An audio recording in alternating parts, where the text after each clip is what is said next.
Hello everyone, I am the storyteller and I am here to help you today. I know you use this video to fall asleep, so before that, like the video and subscribe to the channel. Also, where are you from and what time are you watching? Now get comfortable and relax.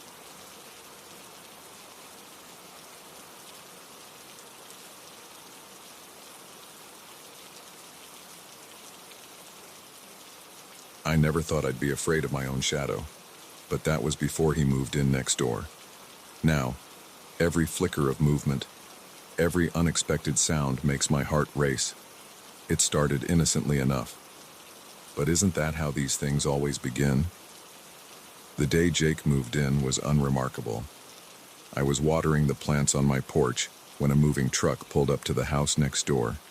It had been vacant for months, so I was curious to see who my new neighbor would be. That's when I first saw him. Tall, with dark hair and eyes that seemed to take in everything at once. He noticed me watching and waved. I waved back, thinking how nice it would be to have someone new in the neighborhood. If only I'd known then what I know now. At first, Jake seemed friendly enough. He'd wave when he saw me outside, and we'd exchange pleasantries about the weather or the local gossip. But there was something off about him. Something I couldn't quite put my finger on. Maybe it was the way his eyes would linger a little too long, or how he always seemed to be outside when I was. I started noticing him more and more. When I'd leave for work in the morning, he'd be there, checking his mailbox or watering his lawn. When I'd come home in the evening, he'd be out front, as if waiting for me. I told myself I was being paranoid, that it was just coincidence. After all, neighbors see each other all the time, right? But then I started feeling watched, even when I was inside my house. I'd be sitting on my couch, reading a book, and get this prickling sensation on the back of my neck. I'd look up and see a shadow move away from the window next door. Once, I could have sworn I saw the curtain fall back into place, as if someone had just been standing there, looking in. I started keeping my curtains closed all the time, but it didn't help. The feeling of being watched only intensified. I'd wake up in the middle of the night, heart pounding, sure that I'd heard footsteps outside my bedroom window. But when I'd look, there was never anyone there. Then the notes started appearing. The first one I found tucked under my windshield wiper. "You look beautiful when you sleep." It read in neat, block letters. I felt my stomach drop, my hands shaking as I read it again and again. I told myself it must be a mistake, that it wasn't meant for me. But deep down, I knew better. I started parking my car in the garage after that, but it didn't stop the notes. They'd appear on my porch, slipped under my front door, even in my mailbox.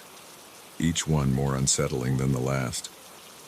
"I love watching you make coffee in the morning." "That red dress looks amazing on you." "Why did you close your curtains? Don't you want me to see you?" I went to the police, but they said there wasn't much they could do. The notes weren't explicitly threatening, and I had no proof of who was sending them. They suggested I install security cameras, which I did, but it didn't help. Whoever was leaving the notes knew where the cameras were and avoided them. I knew it had to be Jake. Who else could it be? But I had no proof, and he was always so friendly when I saw him. He'd ask how I was doing, if I was sleeping okay. "You look tired," he'd say, concern in his voice. "Is everything all right?" It was like he was taunting me, letting me know he could see how this was affecting me. I started changing my routine, leaving for work at different times, taking different routes home. But somehow, he always seemed to know where I was. I'd see his car parked on the street when I went grocery shopping, or I'd spot him at the same coffee shop I'd ducked into to avoid going home. One night, I woke up to the sound of my phone buzzing. It was a text from an unknown number. "You're so peaceful when you sleep." I bolted upright, my heart pounding so hard I thought it might burst out of my chest. I looked at my window, sure I'd see Jake's face pressed against the glass, but there was nothing there. I couldn't take it anymore. I called my sister, sobbing, and told her everything. She insisted I come stay with her for a while, and I agreed. I packed a bag, my hands shaking so badly I could barely zip it closed. As I was loading my car, Jake came out of his house. "Going somewhere?" he asked, his voice casual but his eyes intense. "Just visiting my sister for a few days," I lied, trying to keep my voice steady. He nodded, smiling. "Have a safe trip. I'll keep an eye on your place while you're gone." The way he said it made my skin crawl. I got in my car and drove away, watching him in my rearview mirror. He stood there, watching me go, until I turned the corner and lost sight of him. I stayed with my sister for a week, sleeping better than I had in months. But I knew I couldn't hide forever. I had to go back, had to face this. I couldn't let him win. When I returned home, everything seemed normal. There were no new notes, no signs that anyone had been in my house. For a few days, I allowed myself to hope that maybe it was over, that Jake had moved on or realized he'd gone too far. But then, one evening as I was making dinner, I heard a noise from my basement. It was faint, just a soft thud, but in the quiet of my house, it might as well have been a gunshot. I froze, the knife I'd been using to chop vegetables clutched in my hand. I stood there, barely breathing, straining to hear any other sound. For a long moment, there was nothing. Then I heard it again, a creak, like someone stepping on a loose floorboard. My mind raced. Should I call the police? But what if it was nothing? What if I was just paranoid? I'd look ridiculous if cops showed up and found nothing but a scared woman and an empty basement. I took a deep breath, steeling myself. I had to know. I couldn't live like this anymore, jumping at every sound, afraid in my own home. With the knife still in my hand, I slowly made my way to the basement door. My hand shook as I reached for the doorknob. I paused, listening again. Silence. Maybe I had imagined it. Maybe it was just the house settling, but I had to be sure. I opened the door, flicking on the light switch. The bare bulb flickered to life, casting harsh shadows across the cluttered space. Everything looked normal. Boxes stacked against the walls, old furniture covered in sheets, the washing machine in the corner. I took a step down, then another. The stairs creaked under my weight, and I winced at the sound. I reached the bottom, my eyes darting around looking for anything out of place. That's when I saw it, a door I'd never noticed before, partially hidden behind a stack of boxes. My breath caught in my throat. How had I never seen this before? I'd lived in this house for years, and I'd never known there was another room down here. I approached slowly, my heart pounding so loud I was sure anyone in the house could hear it. The door was slightly ajar, a sliver of darkness visible in the gap. With trembling fingers, I reached out and pushed it open. The hinges groaned, the sound echoing in the stillness of the basement. The room beyond was dark, but I could make out shapes, a chair, a table, and something on the walls. I fumbled for my phone, turning on the flashlight. The beam illuminated the space, and I felt my blood run cold. The walls were covered in photos, hundreds of them, maybe thousands, and they were all of me. Me leaving for work, me getting the mail, me sitting on my couch, reading, me sleeping in my bed. Intimate moments I thought were private, all captured and displayed like some twisted art gallery. In the center of the room was a table, covered in stacks of paper. I moved closer, my legs feeling like lead. They were printouts of text messages, emails, browser histories, all mine. Every aspect of my digital life, laid out for someone else to see. And there, in the middle of it all, was a notebook. I picked it up with shaking hands, opening it to the first page. The handwriting was familiar, the same neat, block letters from the notes. Day 1. She moved in today. She's perfect. I've been waiting so long for someone like her.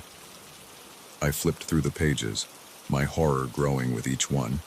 It detailed everything, my daily routines, my conversations, my habits. Things I did when I thought I was alone. Private moments I never imagined anyone else would know about. The last entry was from that morning. She's back. I knew she'd come back to me.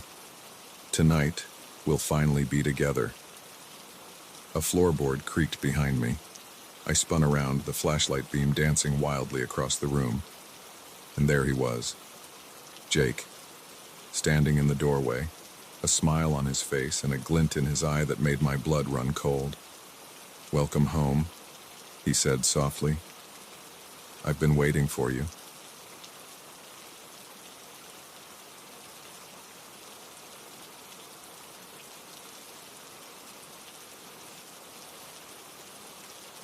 The engine sputtered and died, leaving me stranded in a sea of darkness. I'd driven this stretch of highway 100 times, but never had it felt so desolate, so threatening. As I sat there, the silence pressing in around me, I realized how vulnerable I truly was. That's when I saw the headlights approaching in my rearview mirror. I'd been driving for hours, making my way back from a business trip that had dragged on far too long. The sun had set hours ago, leaving me alone with nothing but the hum of my tires on asphalt and the occasional flicker of my headlights catching a road sign. I was tired, the kind of bone-deep exhaustion that makes your eyelids heavy and your mind fuzzy. I should have stopped at that last gas station, topped up the tank and grabbed a coffee. But I was eager to get home, to crawl into my own bed and forget about spreadsheets and presentations for a while. So I pushed on, ignoring the gas gauge as it dipped lower and lower. When the engine first started to sputter, I tried to convince myself it was nothing. Just a hiccup, maybe some bad gas. But deep down, I knew I'd pushed my luck too far, and now I was paying the price. The car rolled to a stop on the shoulder, the headlights cutting a small swath of visibility in the inky blackness. I sat there for a moment, my hands still gripping the steering wheel, as if by sheer force of will I could make the car start again. No such luck. I fumbled for my phone, squinting at the bright screen in the darkness. No signal. Of course, I was in the middle of nowhere, surrounded by nothing but trees and empty fields. Help felt a million miles away. That's when I saw them. Headlights in the distance, growing larger as they approached. Relief washed over me. Another car meant another person, someone who could help or at least call for a tow truck when they reached an area with cell service. I stepped out of my car, waving my arms to flag down the approaching vehicle. The headlights slowed, and I felt a smile spread across my face. Maybe my luck was turning around after all. The car, an old pickup truck that had seen better days, pulled up behind me and came to a stop. The headlights stayed on, leaving me squinting into the glare as a figure emerged from the driver's side. "Car trouble?" a man's voice called out, friendly enough. "Yeah," I replied, shielding my eyes with one hand. "I think I ran out of gas. Don't suppose you have a spare can with you?" The man chuckled, a low sound that didn't quite reach his eyes. As he stepped into the space between our vehicles, I could finally make out his features. He was older, maybe in his 50s, with a weathered face and eyes that seemed to take in everything at once. "No gas, I'm afraid," he said, coming closer. "But I've got some tools in the truck. Maybe we can take a look, see if it's something else." I hesitated. Something about the way he moved, the way his eyes never quite met mine, set off a warning bell in the back of my mind. But what choice did I have? I was stuck here, alone, with no way to call for help. "That'd be great, thanks," I said, trying to keep my voice steady. He nodded and turned back to his truck. As he rummaged around in the bed, I took the opportunity to study him more closely. His clothes were dirty, like he'd been working outside all day. There was a stain on his shirt that looked darker than dirt, but in the poor light, I couldn't be sure. When he turned back to me, he was holding a flashlight and a toolbox. "Let's take a look under the hood," he said, moving towards my car. I popped the hood and stepped back, watching as he leaned in, shining the flashlight over the engine. He muttered to himself as he worked, words I couldn't quite make out. "So," he said suddenly, not looking up from the engine, What brings you out here so late?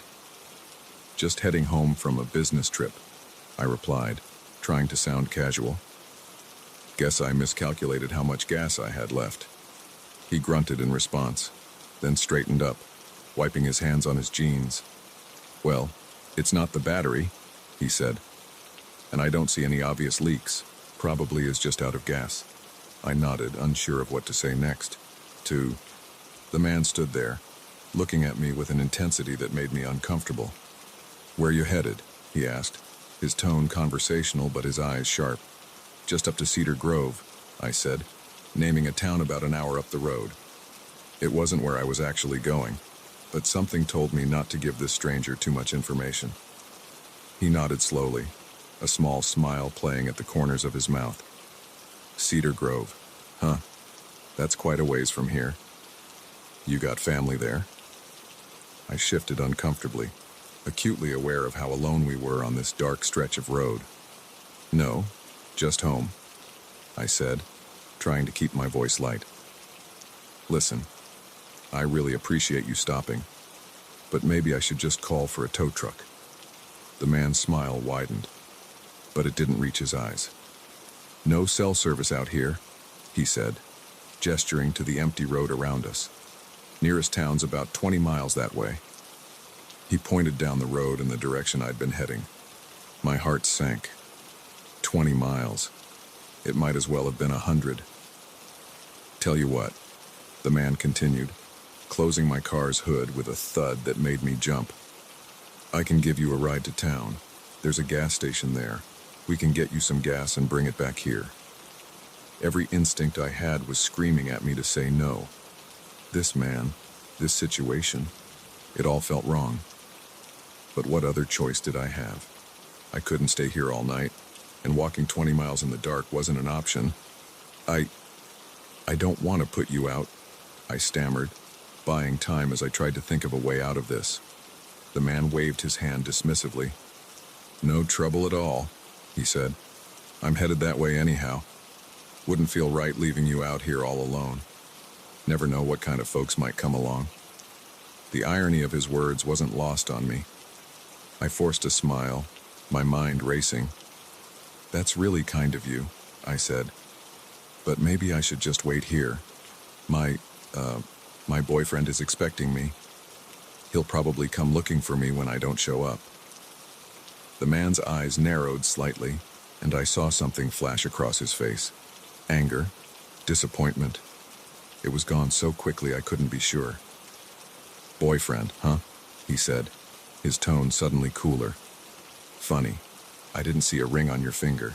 Most guys would have put one there by now if they cared about you. I felt a chill run down my spine. How had he noticed my hands? I hadn't even shaken hands with him. We're not really the marrying type, I said, trying to keep my voice steady. Listen, I think I'll just wait here, but thank you for stopping.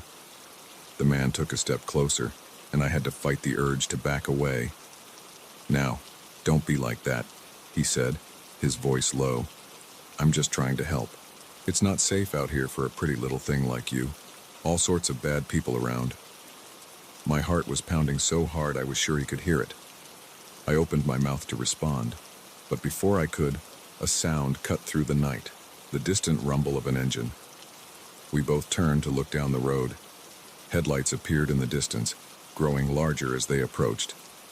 I felt a wave of relief wash over me. Another car meant another person, maybe someone who could help me get out of this situation. The man's demeanor changed instantly. He stepped back, his face once again a mask of friendly concern. Well, would you look at that? He said, his voice jovial. Looks like your luck's changing already. The approaching vehicle, a semi-truck, slowed as it neared us. The driver must have seen my car on the side of the road. As it pulled to a stop, I saw the man from the pickup tense, his eyes darting between me and the truck. Everything okay here? A new voice called out as the truck driver climbed down from his cab. Just a little car trouble, I called back, relief evident in my voice. I ran out of gas. The truck driver, a burly man with a kind face, nodded. I've got a spare can in the truck, he said. Let me grab it for you." As he turned back to his vehicle, I saw the man from the pickup take a step towards his own car. "Well," he said, his voice tight, "it looks like you're in good hands now. I'll be on my way." Before I could respond, he was in his truck, the engine roaring to life. He pulled away quickly, tires squealing slightly on the asphalt. As he disappeared into the night, I felt the tension drain from my body. The truck driver returned with the gas can, and as he helped me fill up my tank, I couldn't shake the feeling of how close I'd come to something. I didn't know what exactly, but I knew it wouldn't have been good. As I finally pulled back onto the road, my hands still shaking slightly on the steering wheel, I made a promise to myself.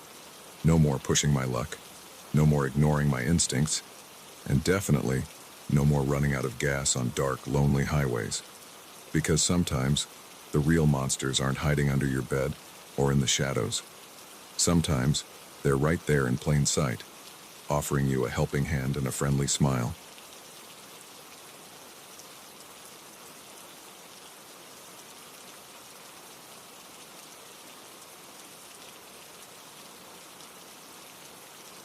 The moment I stepped into that dimly lit hallway, I knew something was off. The air felt heavy, pregnant with an unspoken threat. But by the time I realized the danger, it was already too late. The door clicked shut behind me, and I was trapped in a nightmare of my own making. I never thought much about the risks of my job as a food delivery driver. Sure, there were the occasional rude customers or confusing apartment complexes, but nothing truly dangerous. It was just a way to make some extra cash while I finished up my degree. But that night changed everything. It started like any other shift. I picked up an order from a local pizza joint, a large pepperoni and a 2-liter of soda. Nothing unusual. The delivery address was for an apartment complex on the outskirts of town. I'd never been there before, but that wasn't uncommon. Our delivery radius was pretty wide. As I drove, the streets became less familiar. The well-lit main roads gave way to darker, narrower streets. Houses became sparse, replaced by overgrown lots, and the occasional dilapidated building. I checked my GPS again. Sure, I must have taken a wrong turn. But no, this was the right way. Finally, I saw it looming in the distance. A massive, imposing apartment building that looked like it had seen better days. The brick facade was stained and crumbling in places, and half the windows were dark. It didn't look like the kind of place that would be ordering delivery at 11 p.m. on a Tuesday. I parked my car in the nearly empty lot, grabbing the pizza and drink. As I approached the main entrance, I noticed the security door was propped open with a brick. That should have been my first warning sign, but I was too focused on finishing the delivery and moving on to my next order. The lobby was dimly lit, with flickering fluorescent lights that cast eerie shadows across the worn linoleum floor.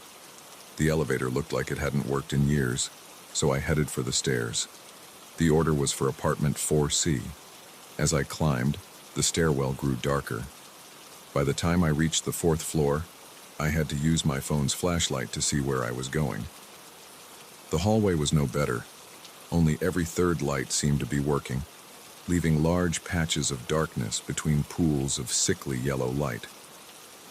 I made my way down the hall, the numbers on the doors counting up, 4A, 4B. I stopped in front of 4C, my hand raised to knock. That's when I noticed the door was slightly ajar. "Hello?"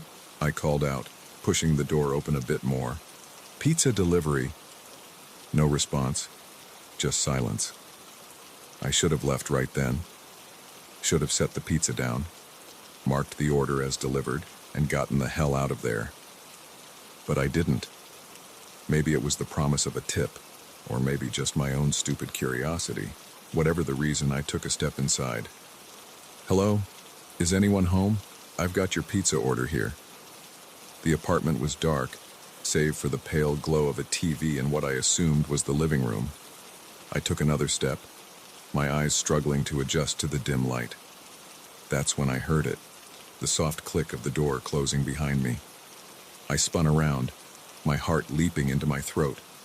A figure stood there, silhouetted against the door. How had I not seen them?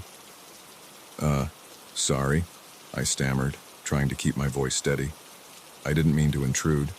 I was just delivering the pizza you ordered. The figure didn't move, didn't speak, just stood there, blocking my exit. I felt a bead of sweat trickle down my back. Look, I can just leave the pizza here and go. No charge, okay?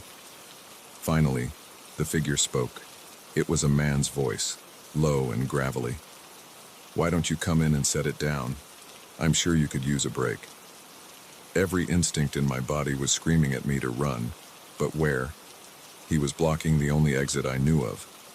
I clutched the pizza box tighter, as if it could somehow protect me. That's okay, I said, trying to sound calm. I've got other deliveries to make. I'll just leave this here.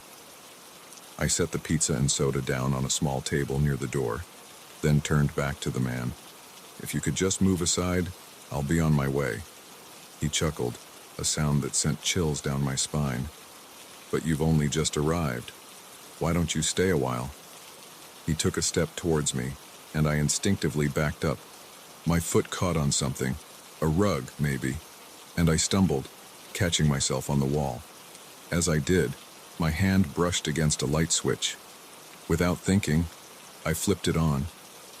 The sudden flood of light momentarily blinded me. As my eyes adjusted, I got my first clear look at the man, and the apartment behind him. He was older than I expected, probably in his 50s, with graying hair and a scraggly beard. His clothes were dirty and worn, hanging loose on his thin frame. But it was his eyes that caught my attention, cold and calculating, with a glint of something I couldn't quite place. Something dangerous. Behind him, the apartment was a mess. Piles of newspapers and empty food containers littered every surface. The walls were covered in what looked like newspaper clippings and handwritten notes. But what made my blood run cold were the photos. Dozens, maybe hundreds of photos were tacked to the walls. And they were all of me. Me getting into my car. Me delivering pizzas to other addresses. Me walking into my apartment building. Some were clearly taken with a long-range lens, while others looked like they had been snapped from just a few feet away. What the hell is this? I gasped, my voice barely above a whisper. The man's lips curled into a smile that didn't reach his eyes. I've been waiting for you for a long time, Alex. He knew my name. Of course he did. He'd been watching me, stalking me for who knows how long. How? Why? I couldn't form a coherent thought. My mind was reeling, trying to process what I was seeing. He took another step towards me. You're special, Alex. I knew it from the moment I first saw you. We're meant to be together. I felt bile rise in my throat. This couldn't be happening. This had to be some kind of nightmare. Look, I said, trying to keep my voice from shaking. I don't know who you are or what you want, but this isn't okay. I'm leaving now, and I'm calling the police. I reached for my phone, but before I could grab it, he lunged at me. His hand clamped around my wrist, his grip surprisingly strong for such a thin man. You're not going anywhere, he growled, all pretense of friendliness gone from his voice. I reacted on instinct, bringing my knee up hard between his legs. He let out a grunt of pain and loosened his grip just enough for me to wrench my arm free. I shoved him as hard as I could, sending him stumbling back into a pile of newspapers. I ran for the door, my heart pounding in my ears, but as I reached for the handle, I realized with horror that it was locked. Not just locked, there was a deadbolt that required a key from both sides. No, I muttered, frantically trying to turn the lock. Behind me, I could hear him getting to his feet, cursing under his breath. I spun around, looking for another way out. The windows were barred. I had noticed that when I came in but hadn't thought much of it. Now, those bars looked like the gates of a prison. He was on his feet now, advancing towards me with a look of fury on his face. You shouldn't have done that, Alex, he snarled. We could have done this the easy way. I backed up until I hit the wall, my eyes darting around for anything I could use as a weapon. My gaze fell on the 2-liter bottle of soda I had brought with the pizza. Without thinking, I grabbed it and hurled it at him with all my strength. The bottle caught him square in the face, sending him reeling back. I heard a crunch as his nose broke, blood immediately starting to pour down his face. He howled in pain and anger, giving me the opening I needed. I bolted past him, deeper into the apartment. I had no plan, no idea where I was going, but anywhere was better than trapped against that door. I found myself in what must have been the bedroom. More photos covered the walls here, along with detailed notes about my daily routine. On the bedside table was a collection of things I recognized. A pen I thought I had lost weeks ago, a receipt from my favorite coffee shop, even a small handful of my hair. The realization of how long he had been watching me, how close he had been this whole time, made me feel sick. But I couldn't focus on that now. I needed to find a way out. The sound of his footsteps in the hallway snapped me back to reality. I looked around frantically, my eyes falling on a window. Unlike the ones in the living room, this one wasn't barred. I rushed over to it, trying to force it open. Years of paint and disuse made it stick, but with a burst of adrenaline-fueled strength, I managed to shove it up. Cool night air rushed in, and I had never smelled anything so sweet. I was on the 4th floor, but there was a fire escape just a few feet to my left. If I could just reach it... Alex! His voice was closer now, just outside the bedroom door. Don't make this harder than it needs to be. I didn't hesitate. I climbed out onto the windowsill, my body half in and half out of the apartment. The fire escape was close, but not close enough to simply step onto. I'd have to jump.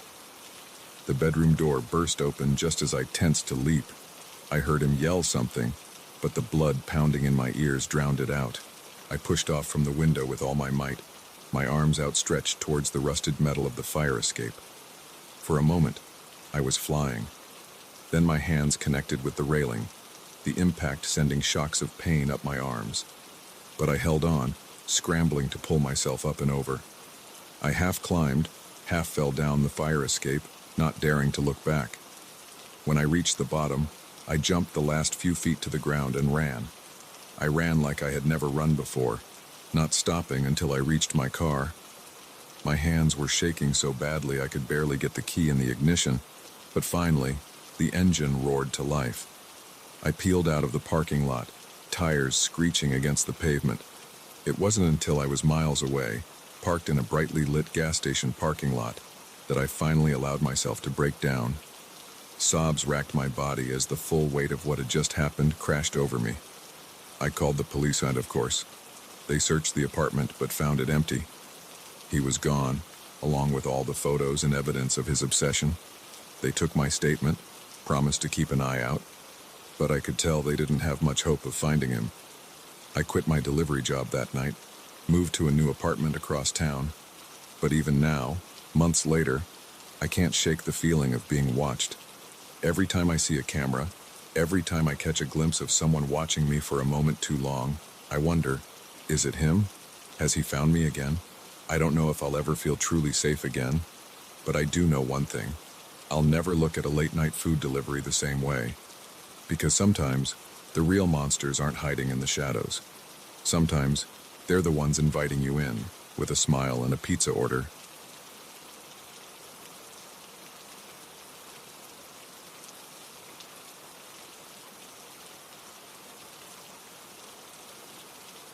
The walls seemed to whisper secrets of forgotten lives, each faded poster a silent scream for help. As I stood in that dimly lit room, surrounded by the faces of the missing, I realized I had stumbled upon something far more sinister than an abandoned cabin in the woods. Little did I know, my curiosity would lead me down a path I might never escape. It was supposed to be a simple hiking trip, a chance to clear my head and escape the chaos of city life for a weekend. I'd heard about this secluded trail from a coworker. It's off the beaten path, he'd said, but the views are worth it. What he failed to mention was the eerie feeling of being watched that settled over me the moment I stepped into those woods. The trail was overgrown, barely visible in some parts. I had to constantly check my map and compass to make sure I was heading in the right direction. As the day wore on, The forest seemed to grow denser, the trees pressing in closer, their branches reaching out like gnarled fingers. It was late afternoon when I first saw it, a glint of something through the trees. At first, I thought it might be a lake or a river, the sun reflecting off the water. But as I drew closer, I realized it was the glare of sunlight on a window. The cabin seemed to materialize out of nowhere, a weathered structure of dark wood and sagging roof. It looked old, the kind of place that had stood for generations, witnessing the slow march of time in silent solitude. I approached cautiously, my footsteps crunching on the carpet of dead leaves. The rational part of my brain told me to turn back, to continue on the trail and pretend I'd never seen this place. But curiosity got the better of me. After all, what harm could come from taking a quick look? The porch creaked ominously under my weight as I approached the front door. It was slightly ajar, as if inviting me in. I called out a hesitant hello, but only silence answered. I pushed the door open wider, wincing at the loud groan of rusted hinges. The interior was dark, musty, and thick with dust. Shafts of late afternoon sunlight cut through the gloom, illuminating swirling motes of dust. It took a moment for my eyes to adjust to the dim light. The cabin was sparsely furnished, an old couch with springs poking through the fabric, a rickety table with mismatched chairs, a pot-bellied stove in the corner. But it was the walls that caught my attention. Every inch of available space was covered in paper. At first, I thought they might be old newspapers or magazine clippings, but as I moved closer, my blood ran cold. They were missing person posters, dozens, maybe hundreds of them, plastered over every surface. I fumbled for my phone, turning on the flashlight to get a better look. The faces stared back at me. Men, women, children of all ages and races. Some of the posters were yellowed with age, the ink faded and barely legible. Others looked newer, the paper still crisp and white. My hands shook as I examined them more closely. The dates on the posters spanned decades, the earliest I could find dating back to the 1970s. But what really made my skin crawl was the location. Every single poster listed a town or city within a 100-mile radius of where I stood.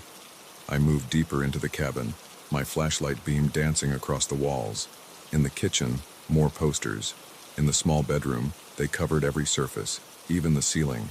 It was like being in a macabre art gallery, each face a frozen moment of someone's last known whereabouts. As I turned to leave the bedroom, something caught my eye. A poster, partially hidden behind others, with a face that looked eerily familiar. I peeled it back, my heart pounding in my chest. It was my coworker, the one who had told me about this trail. The poster was dated just 2 weeks ago. I stared at his smiling face, my mind reeling. How was this possible? I'd seen him at work the day before I left for this trip. He couldn't be missing, unless... A chill ran down my spine as the implications sank in. What if he wasn't missing at all? What if he had sent me here, knowing what I would find? The sound of a floorboard creaking behind me made me whirl around, my flashlight beam cutting through the darkness. For a split second, I thought I saw a shadow move, but when I focused on the spot, there was nothing there. My heart was pounding so hard I could feel it in my throat. I needed to get out of there. Now. I made my way back to the front room, moving as quickly and quietly as I could. But something made me pause at the door. A nagging feeling that I couldn't leave without proof, without something to show the authorities.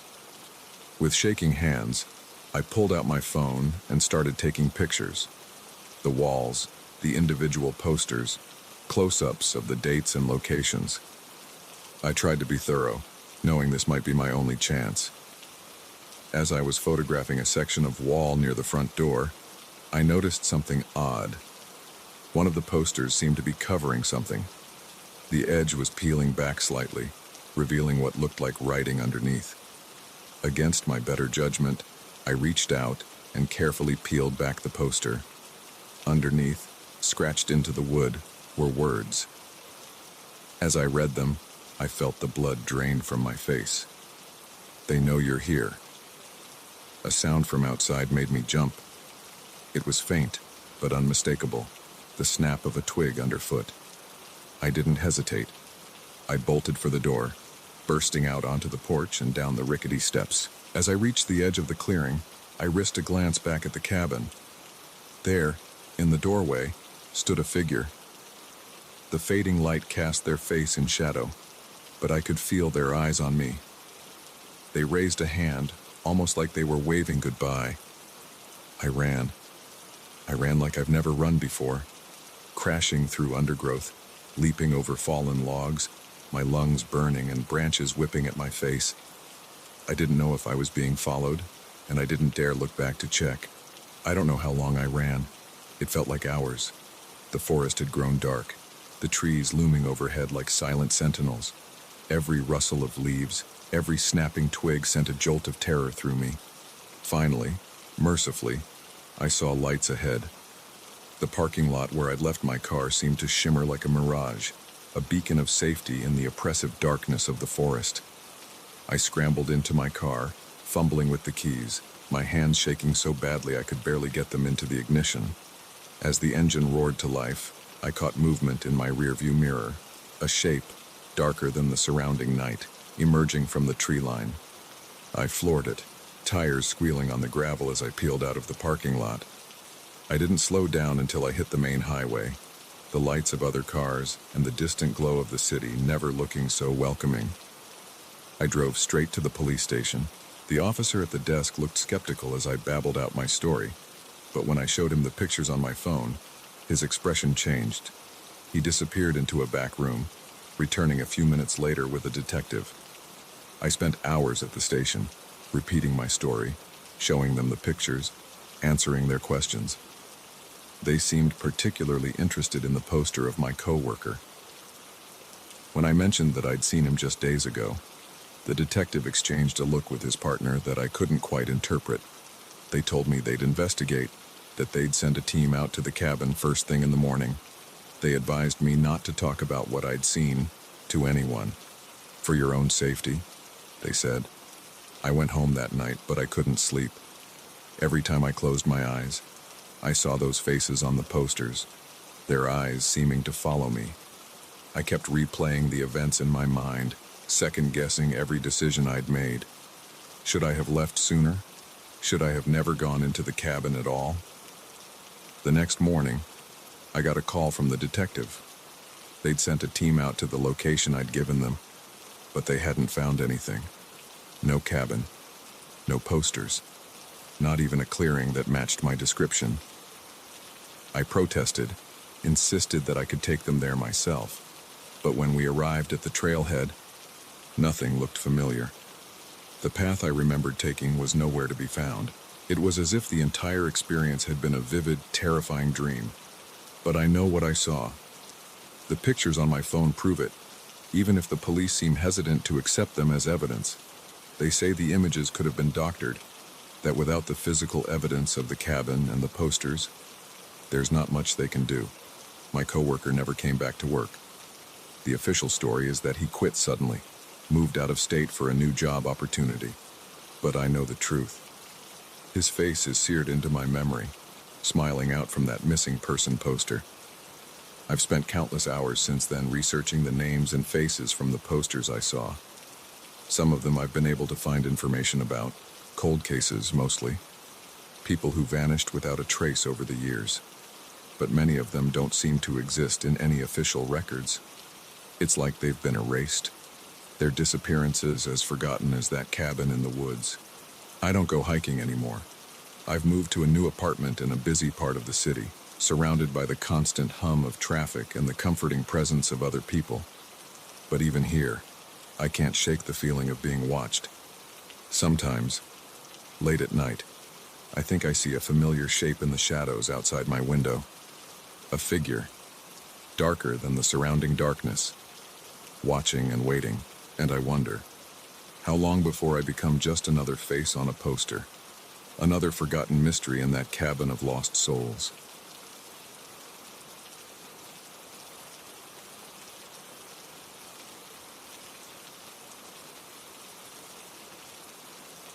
The creak of the floorboard echoed through the silent cabin, and I froze. I was supposed to be alone out here, miles from civilization. But that sound, it wasn't the settling of old wood or the wind whistling through cracks. No, that was the unmistakable sound of a footstep, and it was coming from right outside my bedroom door. I'd rented this cabin for a week, desperate for some solitude after months of grinding at work. The listing had promised seclusion, and it delivered. The narrow dirt road leading here had been almost impassable in my city car, winding through dense forest for miles before finally opening up to reveal a picturesque log cabin nestled against a backdrop of towering pines. The first couple of days had been blissful. I'd hiked the surrounding trails, read books by the fireplace, and enjoyed the kind of silence you can only find when you're truly alone in nature.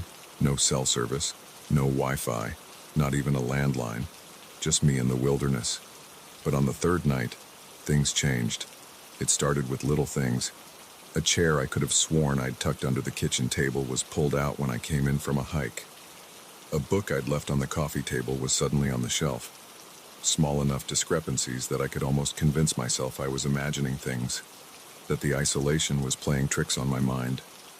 Then came the noises, soft at first, easily dismissed as the natural sounds of the forest, but they grew bolder, more distinct. The snap of a twig outside my window as I was drifting off to sleep, the shuffle of feet on the porch in the dead of night. Each time, I'd work up the courage to investigate, heart pounding as I peered out into the darkness. And each time, I'd see nothing but the silent, indifferent forest staring back at me. I told myself I was being paranoid, that the quiet and isolation were making me jumpy, causing me to read too much into every little sound. But deep down, a primal part of me knew better. It knew we were not meant to be alone in the dark, that our ancestors huddled together in caves for a reason. It whispered that something was out there, watching, waiting. And now, lying in bed on the fourth night, that whisper had become a scream, because that footstep outside my door, that was real as the icy fear gripping my heart, as real as the sweat beating on my forehead. I held my breath, straining my ears for any further sound. For a long moment, there was nothing, just the thunderous pounding of my own heartbeat and the soft rustle of wind through pine needles outside. Then, another creak. Closer this time, my eyes darted around the room, searching for anything I could use as a weapon. They landed on the heavy metal flashlight on the nightstand. I reached for it slowly, trying not to make a sound as my fingers closed around its cold surface. The door handle began to turn, achingly slow. I gripped the flashlight tighter, my knuckles white with the effort of keeping still, of not screaming or running or doing any of the 100 things my panicked brain was screaming at me to do. The door swung open. In the dim moonlight filtering through the curtains, I could make out a silhouette, tall, broader than any human should be, with a shape that seemed wrong somehow, not quite proportioned like a person ought to be. For a heartbeat, we both remained motionless. Me, paralyzed with fear on the bed. The figure, a looming presence in the doorway, head cocked slightly as if studying me. Then, it moved. I didn't think. I reacted. With a yell that was equal parts terror and defiance, I hurled the flashlight at the intruder. It connected with a dull thud, and the figure stumbled back with a grunt that sounded disturbingly inhuman. I didn't wait to see what would happen next. I leapt from the bed, adrenaline coursing through my veins, and barreled past the stunned intruder. I caught a glimpse of matted fur, of eyes reflecting green in the moonlight, but my mind refused to process what I was seeing. I ran through the cabin, not daring to look back. The front door was locked. Had I done that? No time to remember now. I fumbled with the deadbolt, my sweaty hands slipping on the cool metal. Behind me, I could hear heavy footsteps, a low growl that raised the hair on the back of my neck. The lock finally gave way, and I burst out onto the porch, the cool night air hitting me like a slap to the face. I leapt off the steps, my bare feet hitting the damp earth, and I ran. I had no plan, no destination in mind. All I knew was that I had to get away, Had to put as much distance between myself and whatever was in that cabin as possible. The forest was a dark blur around me, branches whipping at my face and arms as I crashed through the underbrush. I don't know how long I ran. It could have been minutes or hours. Time lost all meaning in the primal fear that drove me forward. My lungs burned, my legs ached. But still, I pushed on. Finally, I couldn't go any further. I collapsed against a tree, gulping in great lungfuls of air. As my panic slowly subsided, I began to take stock of my situation. I was alone in the woods, in the middle of the night, wearing nothing but a t-shirt and shorts.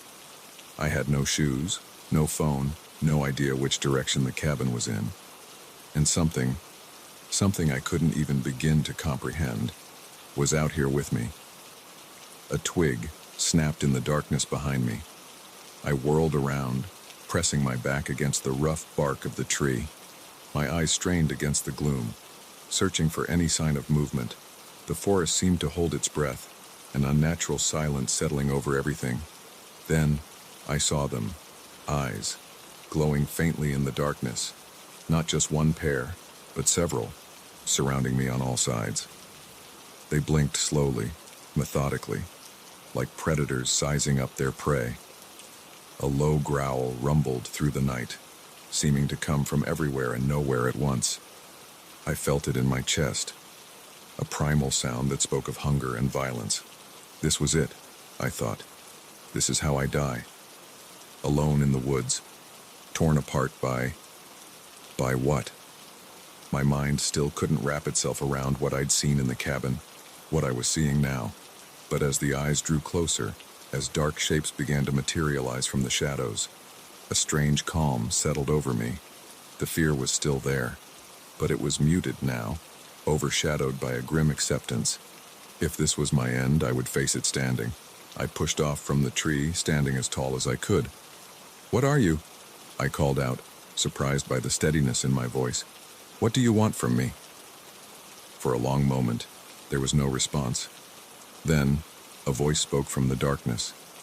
It was rough, guttural, as if human speech was an ill-fitting garment at war with discomfort. "We are the forgotten," it said. "The ones who walked these woods long before your kind came. We are hunger. We are the night. And you are trespassing." I swallowed hard, my mouth suddenly dry. I didn't know. The cabin, I rented it. I didn't mean to intrude. A harsh sound echoed through the trees. It took me a moment to realize it was laughter. "Rented," the voice growled, "as if this land could be owned, could be parceled out and sold. You humans, always thinking you can claim what isn't yours." The shapes were closer now. I could make out shaggy forms, hunched and powerful. They moved with an unsettling mixture of animal grace and near-human posture. "What will you do with me?" I asked, hating the tremor that had crept back into my voice. There was a pause, as if they were considering. Then, "We should kill you. Rend your flesh, crack your bones. It's been so long since we've tasted human meat." I closed my eyes, waiting for the attack, but it didn't come. "But," the voice continued, "we are not mindless beasts. We remember the old ways, the rules of hospitality. You came in ignorance, not malice, so we will grant you a choice." My eyes snapped open. "A choice?" "Yes, you may leave these woods, never to return. Speak of what you've seen to no one. Live out your days with the memory of this night haunting your dreams. Or, I prompted when the voice trailed off. "Or you may stay, become one of us. Leave behind your human life, with all its noise and confusion. Embrace the simplicity of the hunt, the purity of the wild." I stood there, stunned. Part of me, a larger part than I cared to admit, was tempted by the offer. To shed the complications of modern life, to run free in the woods, unfettered by social expectations or responsibilities. It was seductive in its primal simplicity. But as I looked at the creatures surrounding me, as I thought about what such a transformation would mean, I knew I couldn't do it. I wasn't ready to give up my humanity, no matter how alluring the alternative might seem in this moment of fear and adrenaline. I need to leave, I said finally. I'm sorry for intruding on your territory, I promise. I'll never come back. I won't tell anyone what I've seen here. A low murmur passed through the gathered creatures. Finally, the one who had been speaking stepped forward. In the faint moonlight filtering through the canopy, I could see it clearly for the first time. It was like something out of a nightmare. Part wolf, part bear, part man, yet wholly its own terrifying entity. So be it, it growled. But know this, human, the wild places of the world are shrinking. One day there will be nowhere left for us to hide. When that day comes, we will remember those who respected our boundaries, and those who did not. With that, the creature turned and loped off into the darkness. One by one, the others followed, melting into the shadows until I was alone once more. I sank to my knees, the adrenaline finally wearing off, leaving me shaky and exhausted. As the first light of dawn began to creep through the trees, I found my way back to the cabin. I packed my things in a daze, drove down that winding dirt road, and didn't stop until I was back in the familiar confines of the city. I've kept my promise. I've never told anyone about what happened that night. But sometimes, when the city feels too cramped, too noisy, too human, I find myself looking towards the distant mountains. And for a brief moment, I wonder what might have been if I'd made a different choice in those dark woods.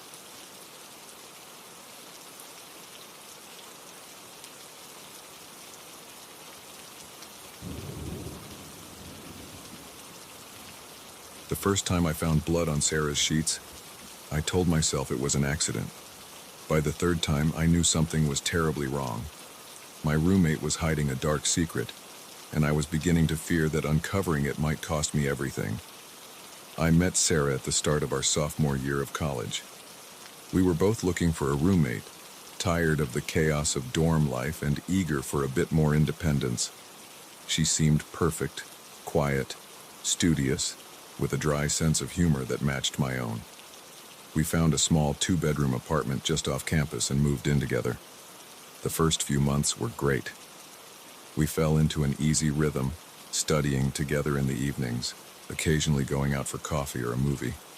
Sarah was an art major, and I'd often find her sketching late into the night, her brow furrowed in concentration as she brought her visions to life on paper.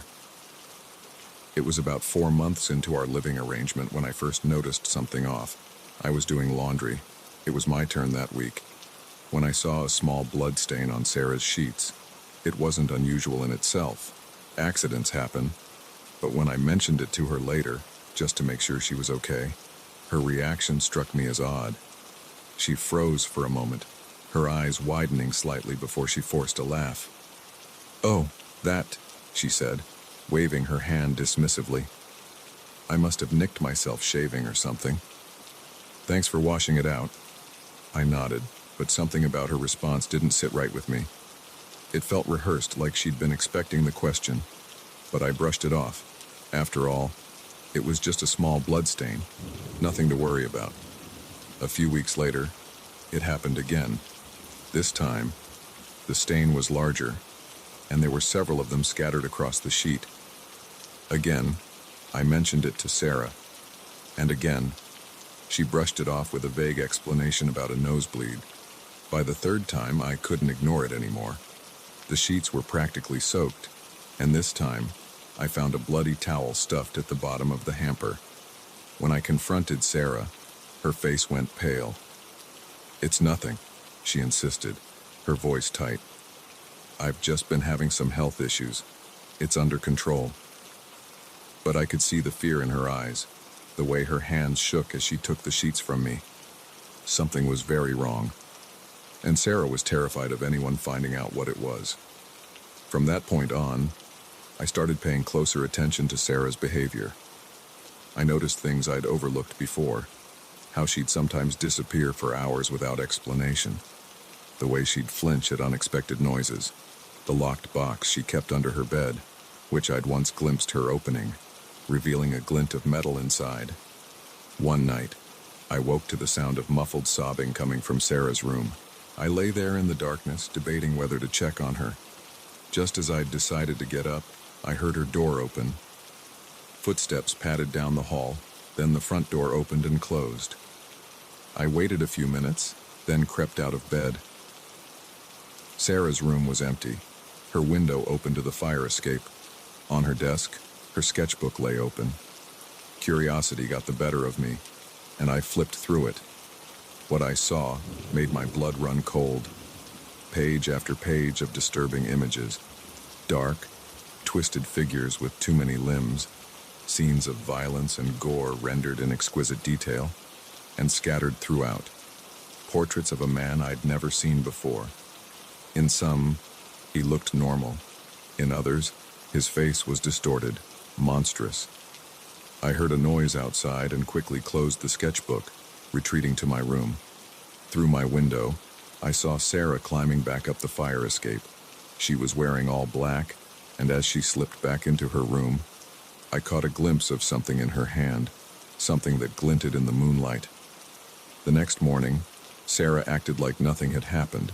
She made coffee, chatted about her classes, even laughed at one of my lame jokes. But there was a tension in her shoulders, a wariness in her eyes that hadn't been there before. I spent the day debating what to do. Should I confront her? Call the police? What if I was misreading everything and there was a perfectly innocent explanation? That evening, as we were studying in the living room, I decided to take a chance. "Sarah," I said, trying to keep my voice casual, "is everything okay? You've seemed, I don't know, on edge lately." She stiffened, her pencil pausing mid-sketch. "Everything's fine," she said, not meeting my eyes. "Just stressed about midterms, you know?" I took a deep breath. "It's just the blood on your sheets, your disappearances. And last night, I heard you leave." Sarah's head snapped up, her eyes wide with panic. "You don't understand," she said, her voice barely above a whisper. "You can't know. It's not safe." "What's not safe?" I pressed. "Sarah, whatever's going on, I want to help. You can trust me." For a moment, I thought she might open up. I saw the struggle play out on her face, the desire to unburden herself warring with fear. But then her expression hardened. "I need some air," she said abruptly, standing up. "Don't wait up." Before I could say anything else, she was gone, the door slamming behind her. I sat there for a long time, staring at the door. Part of me wanted to follow her, to demand answers. But another part, a part I wasn't proud of, was afraid of what those answers might be. Around midnight, I heard her return. I pretended to be asleep as she moved around the apartment. I heard water running in the bathroom, then the sound of her bedroom door closing. The next morning, Sarah was gone before I woke up. She'd left a note on the kitchen counter. "Gone to visit family for a few days. See you next week." I stood there, reading and rereading the note. It was so normal, so mundane, as if the tension of the past few weeks, the blood, the secrets, had all been in my imagination. But I knew better, and I knew I couldn't just let this go. While Sarah was away, I did some digging. I searched her name online, looked through her social media, what little there was of it. I found nothing unusual. Sarah Parker, 20 years old, art student, no criminal record, no strange affiliations. It was when I started looking into her family that things got weird. I couldn't find any record of them. No parents listed on her college application, no siblings mentioned on Facebook. It was as if Sarah had sprung into existence fully formed at the age of 18. On a hunch, I tried searching for the man from her sketches. I didn't have a name, but I had a face. After hours of scrolling through image searches, I found him, Dr. Marcus Heller, professor of anthropology at a university across the country, specialized in occult practices and fringe religious movements, disappeared 3 years ago under mysterious circumstances. My heart was pounding as I read the article about his disappearance. Colleagues described him as brilliant but unstable, obsessed with proving the existence of what he called hidden realities. The police had investigated, but the trail had gone cold. And now, somehow, Sarah was connected to him. I was still staring at the article when I heard the front door open. Sarah was back, a day earlier than she'd said. I quickly closed my laptop, trying to compose myself. But when Sarah walked into the living room, one look at her face told me she knew. "You've been looking into me," she said. It wasn't a question. I nodded, not trusting myself to speak. Sarah sighed, sinking into the armchair across from me. She looked exhausted, defeated. "I hoped it wouldn't come to this," she said softly. "I really liked living with you, you know? It felt normal." "Sarah," I said, finding my voice at last. "What's going on? Who are you, really?" She was quiet for a long moment, staring at her hands. When she finally spoke, her voice was steady, but I could hear the undercurrent of fear. "My real name is Emily Heller," she said. "Marcus Heller was my father." I felt a chill run down my spine. "Was." Sarah, Emily, nodded. "He's dead. I killed him." The words hung in the air between us, heavy and irrevocable. I wanted to run, to call the police and to wake up from this nightmare. But I stayed where I was, waiting for her to continue. "My father wasn't who everyone thought he was," she went on. "His research, his obsession with the occult, it wasn't academic. He found something real, and it changed him." She told me a story that seemed impossible, about ancient rituals and entities from beyond our reality, about how her father had made contact with something he shouldn't have, how it had possessed him, twisted him into something inhuman. "The blood," I said, remembering the stained sheets. "The nights you disappeared." Emily nodded. "It's still out there, the thing that took my father. It wants to finish what it started. I'm the only one who can stop it, but every time I fight it, I come back bloodied." I sat there, trying to process everything she was saying. Part of me wanted to dismiss it as the ravings of a disturbed mind. But I'd seen the fear in her eyes, the conviction in her voice, and deep down I knew she was telling the truth. "What happens now?" I asked. Emily stood up, moving to the window. Outside, the sun was setting, casting long shadows across the room. "Now," she said, "you have a choice. You can walk away from this. Move out. Forget everything I've told you. Live a normal life. Or," she turned back to me, her eyes filled with a mixture of hope and resignation, "or you can help me. But I warn you, if you choose this path, there's no going back. Your life will never be normal again." I looked at her, this girl I thought I knew, who had turned out to be so much more than I could have imagined. I thought about the normal life I could have, the safety of ignorance, and I thought about the darkness she faced, the battles she fought alone. In that moment, I made my choice. "Tell me everything," I said. "Tell me how I can help." Emily's shoulders sagged with relief, and for the first time in weeks, I saw a genuine smile cross her face. As the last light of day faded, she began to talk, and I listened, knowing that my life had just changed forever. The blood on the sheets had been just the beginning. Now I was stepping into a world of shadows and secrets, of ancient evils and the brave few who stood against them. And somehow, I knew that this, not the safe, normal life I'd always imagined, was where I was meant to be.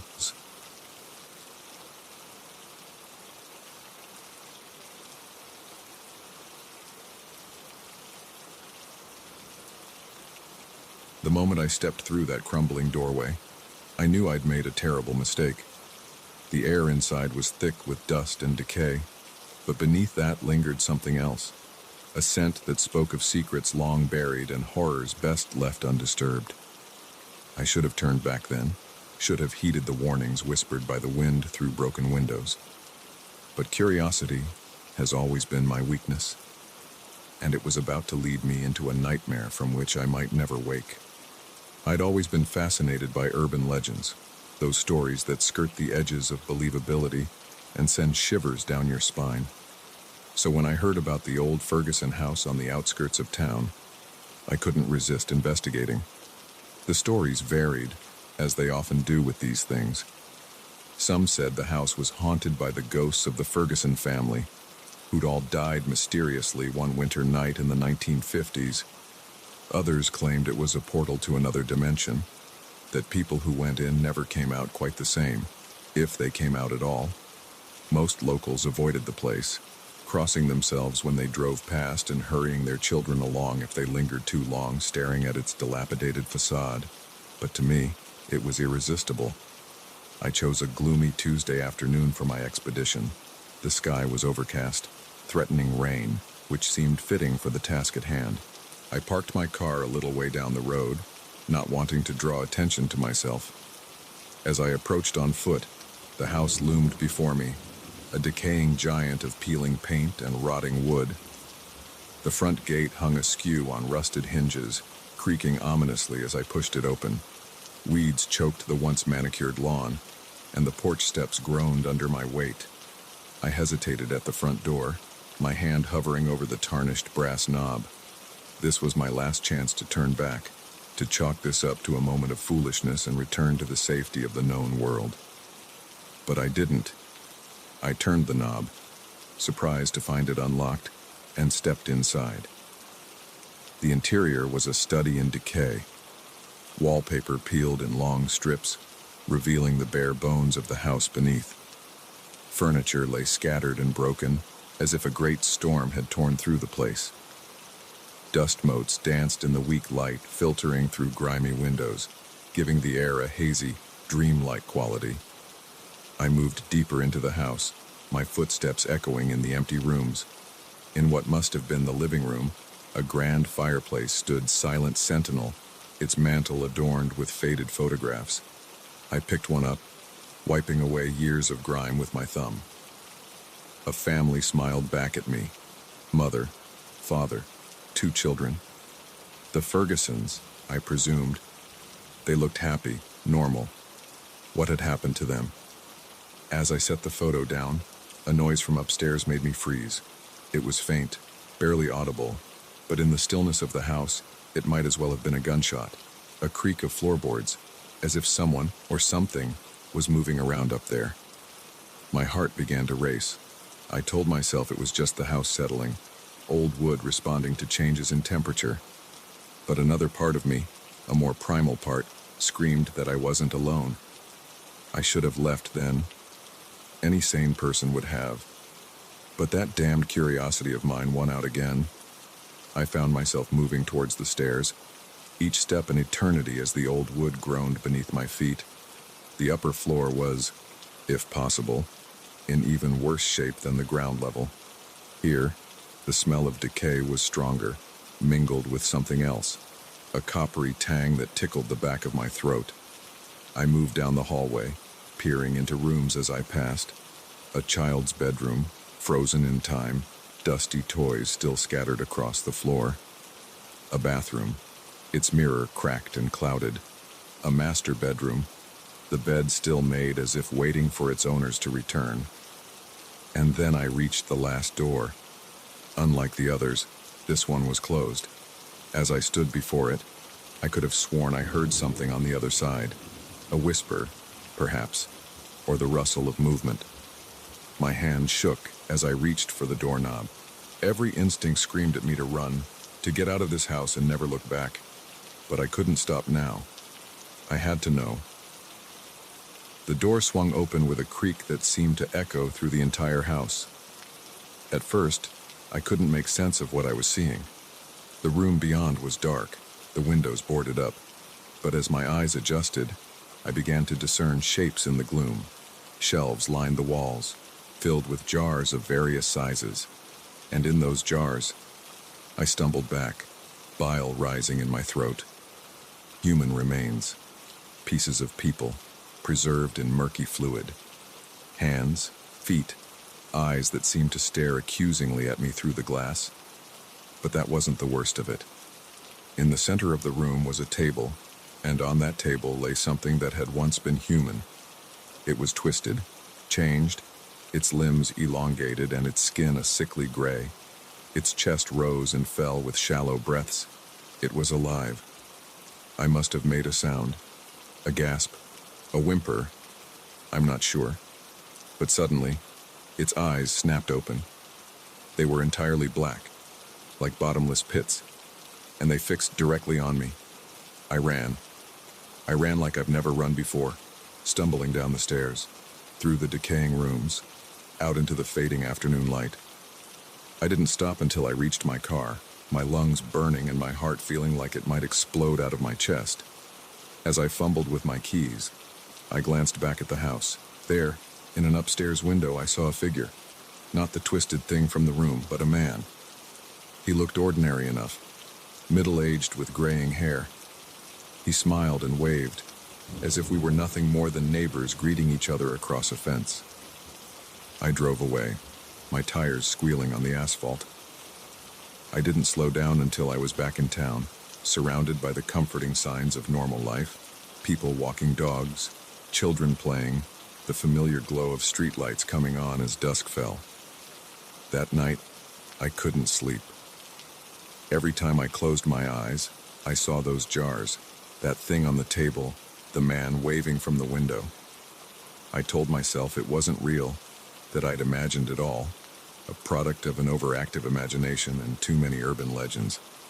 But deep down, I knew the truth.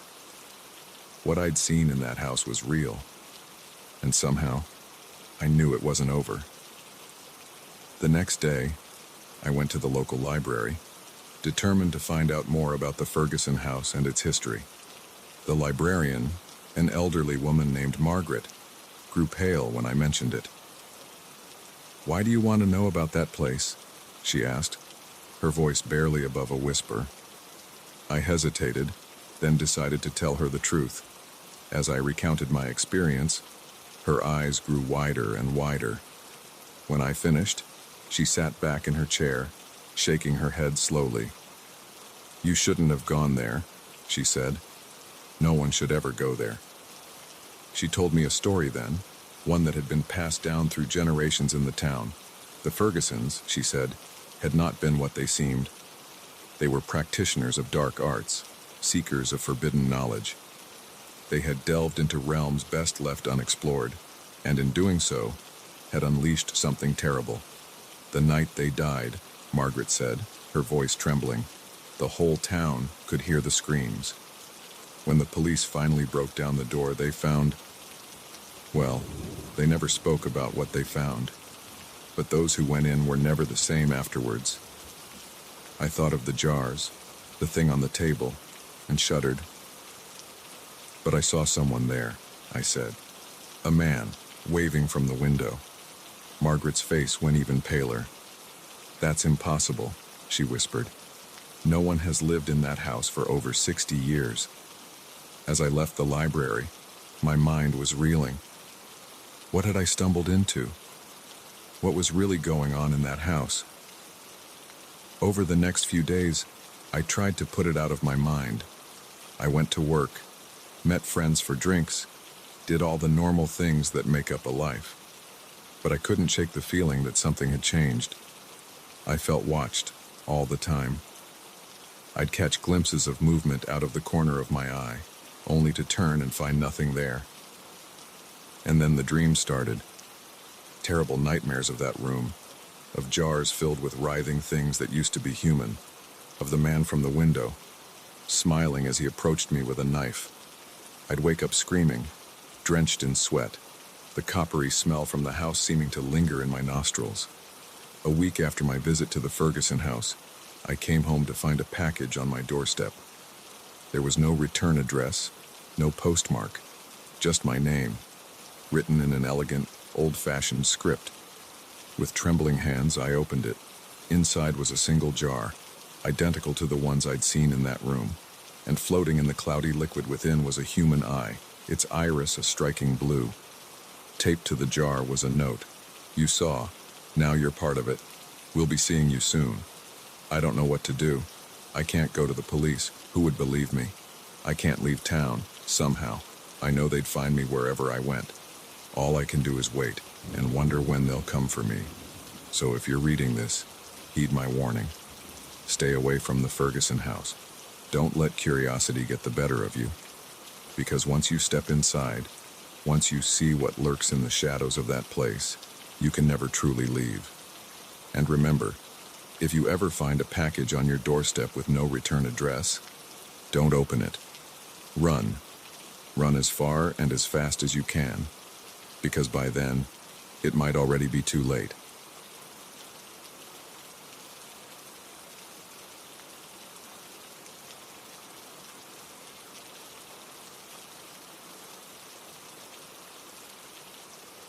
The headlights in my rearview mirror were relentless, an unblinking gaze that had followed me for miles down this deserted highway. At first, I thought it was just another late-night traveler, but as the minutes ticked by and the car behind me matched my every move, a chilling realization set in. This was no coincidence. Someone was following me, and out here in the middle of nowhere, I was completely alone. It had started as a normal drive home from visiting my parents. I'd left later than I'd planned.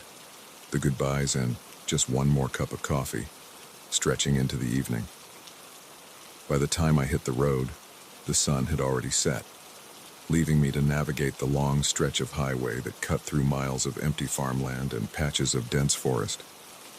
I'd always loved driving at night. There was something peaceful about it. The world narrowed down to the pool of light from my headlights and the hypnotic white lines of the road. But tonight, that peace was shattered by the persistent presence behind me. I first noticed the car about an hour into my drive. It was nothing special, just a dark sedan that blended in with the night. But as I drove on, I realized it was staying a consistent distance behind me, never passing even when I slowed down, never falling back when I sped up. At first, I told myself I was being paranoid. It was probably just someone heading in the same direction. Maybe another family visitor heading home. But as the minutes stretched into an hour, then two, the knot in my stomach grew tighter. I tried all the usual tricks. I varied my speed, slowing down to let them pass, then speeding up well over the limit. The car matched my pace exactly. I put on my turn signal as if I was going to exit, then stayed on the highway at the last second. The car behind me did the same. By now, my heart was racing. This wasn't normal behavior.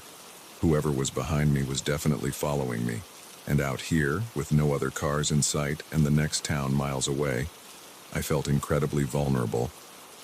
I checked my cell phone in hoping to call for help, but of course there was no signal, just my luck to be in one of the few dead zones left in the country. As I wrestled with what to do next, the car behind me suddenly sped up. In seconds, it was right on my bumper, so close I couldn't even see its headlights in my rearview mirror anymore. My hands clenched the steering wheel, knuckles white with fear. Then, without warning, the car swerved into the left lane and pulled up alongside me. I kept my eyes fixed firmly on the road ahead, too terrified to look over. But I could feel the other driver's gaze on me, boring into the side of my head. Slowly, against my better judgment, I turned to look.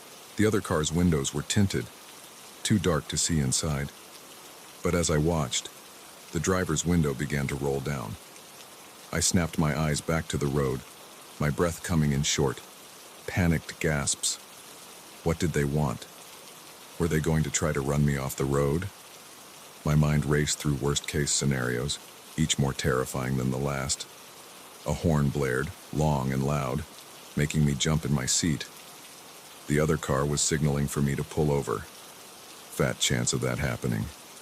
If anything, I pressed harder on the gas pedal. The other driver matched my speed, staying right beside me.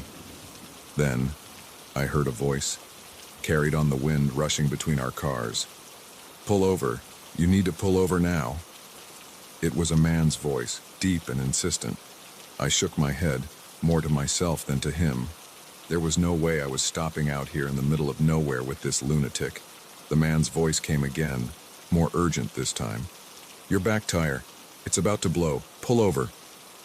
My back tire? I risked a glance at my side mirror, but I couldn't see anything wrong. This had to be a trick, right? Some ploy to get me to stop so he could... What? Rob me. Worse. But a seed of doubt had been planted. What if he was telling the truth? What if my tire was about to blow out? At these speeds, on this empty road, that could be deadly. I had a split second to make a decision. Trust this stranger who had been following me for hours, or risk a potentially fatal accident. In that moment, survival instinct won out over caution. I eased my foot off the gas and steered towards the shoulder, my heart pounding so hard I could feel it in my throat. The other car followed suit, pulling up behind me. As soon as I stopped, I threw my car into park and grabbed my phone again, ready to dial 911 the second I got any hint of a signal. I watched in my mirrors as the driver's door of the other car opened. A man stepped out. In the dim light from our cars, I could see he was middle-aged, with graying hair and a kind face that seemed at odds with the terror he'd just put me through. He approached my car slowly, his hands held up in a non-threatening gesture. I cracked my window just enough to hear him. "I'm so sorry to frighten you," he said, his voice genuinely apologetic. "But your back right tire is shredding. Another few miles and it would have blown out completely." I stared at him, my mind struggling to process this turn of events. "What? How do you know that?" He gestured to my car. "I noticed it about an hour ago. There's a strip of rubber flapping. In the dark, you probably couldn't see it in your mirrors. I tried to catch up to you to let you know, but you kept speeding up. I was afraid you'd crash before I could warn you." My suspicion warred with relief. Could this be true? Had I really misjudged the situation so badly? "Look for yourself," he said, stepping back from the car. "But be careful. The tire might go at any moment." Warily, I opened my door and stepped out. Sure enough, when I walked around to the back of my car, I saw it. A long strip of rubber was peeling away from my right rear tire, flapping loosely. The man was right. If I'd kept driving, it would have blown out entirely. The realization of how close I'd come to a serious accident made my knees weak. I leaned against my car, suddenly lightheaded. "Are you okay?" the man asked, concern evident in his voice. I nodded, not trusting myself to speak just yet. Now that the adrenaline was wearing off, I felt shaky and a little nauseous. "I'm Tom, by the way," he said, offering a small smile. "I'm sorry again for scaring you. I know how it must have looked, me following you like that. I should have found a better way to get your attention." I introduced myself, still feeling a bit dazed. "Thank you," I added. "You might have saved my life." Tom nodded. "Happy to help. Now, let's see about getting that tire changed, shall we? You've got a spare, I hope." For the next half hour, Tom helped me change my tire. As we worked, he told me about his job as a long-haul trucker, how he'd seen countless accidents caused by blown tires. "Oh, and that's why I always keep an eye out for other drivers," he explained, "especially at night. It's dangerous out here." By the time we finished, my fear had been replaced by gratitude, and more than a little embarrassment at how I'd misjudged the situation. Tom refused my offers of payment, waving them off with a smile. "Just pay it forward," he said. "Keep an eye out for others on the road. We've all got to look out for each other out here." As I watched Tom drive away, I was struck by how quickly things can change. In the span of a few hours, I'd gone from terror to relief, from suspicion to gratitude. I'd been so quick to assume the worst, to see danger where there was only a stranger trying to help. The rest of my drive home was uneventful, but it gave me plenty of time to reflect. I thought about how fear can distort our perceptions, how easy it is to see threats in every shadow. But I also thought about Tom, and how there are still good people out there, willing to go out of their way to help a stranger. As I pulled into my driveway, exhausted but safe, I made a promise to myself. I would try to be more like Tom, to look out for others, to offer help even when it might be misunderstood. Because sometimes, the real danger isn't the stranger behind you on a dark road. Sometimes, the real danger is in letting fear close our hearts to the possibility of human kindness. The next time I saw headlights in my rearview mirror on a lonely stretch of road, I didn't feel fear. Instead, I smiled, remembering Tom and the lesson he taught me about trust, kindness, and the unexpected ways we can look out for each other in this unpredictable journey we call life.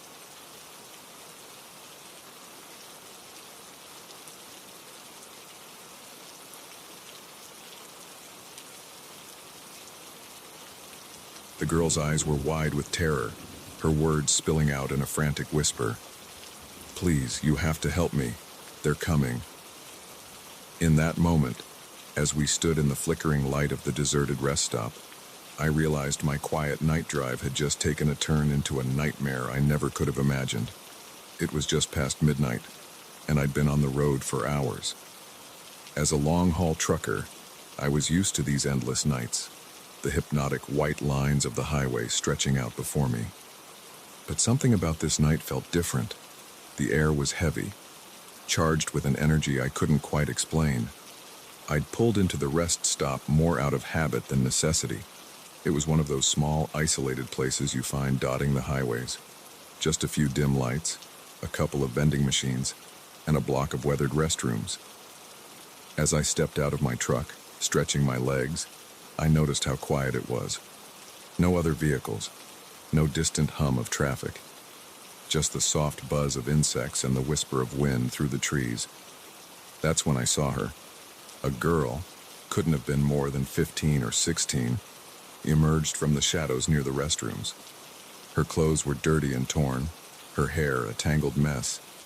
But it was her eyes that caught me, wide, frantic, filled with a terror that made my blood run cold. She approached me cautiously, like a wounded animal unsure whether to trust or flee. "Please," she said again, her voice barely audible. "You have to help me. I've been held. I escaped, but they'll be looking for me." My mind raced, trying to process what she was saying. Held? Escaped? Who were they? Part of me wanted to believe this was some kind of prank or misunderstanding, but the fear in her eyes, the trembling of her hands, this was real. "Okay," I said, trying to keep my voice calm and steady. "It's all right. You're safe now. Let's get you in my truck and we'll call the police." She nodded, relief flooding her face. But as we turned towards my truck, headlights suddenly cut through the darkness. A van pulled into the rest stop, its engine a low growl in the quiet night. The girl froze, her body tensing like a coiled spring. "It's them," she whispered, terror etching every syllable. I didn't stop to think. I grabbed her hand and we ran for my truck. I could hear car doors slamming behind us, footsteps on gravel.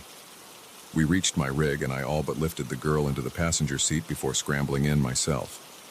As I turned the key in the ignition, I got my first good look at our pursuers. 3 men were approaching, their faces hard, eyes glinting with a coldness that sent shivers down my spine. The one in front, a tall man with graying hair, called out in a voice that was surprisingly calm. "There's been a misunderstanding," he said, his tone almost friendly. "That's my daughter. She's not well, you see. Ran away from the hospital. We've been looking everywhere for her." I glanced at the girl. She was shaking her head frantically, tears streaming down her face. "He's lying," she choked out. "Please don't let them take me." In that moment, I had to make a choice. Believe this man with his calm demeanor and plausible story, or trust my gut and the terrified girl beside me. The decision took less than a heartbeat. I threw the truck into gear and peeled out of the rest stop, tires screeching on the asphalt. In my side mirror, I saw the men running back to their van. Within moments, they were behind us, headlights blazing. "Hold on," I told the girl as I pushed the accelerator to the floor. My rig wasn't built for speed, but I knew these roads. I had to hope that would be enough. For the next hour, we played a terrifying game of cat and mouse along the dark highway. The van stayed close behind us, no matter how I tried to lose them. The girl, who told me her name was Emily, filled me in on bits and pieces of her story between sobbing breaths. She'd been taken almost 2 years ago, snatched off the street in broad daylight. There were others, she said, girls and boys kept in a compound somewhere in the mountains.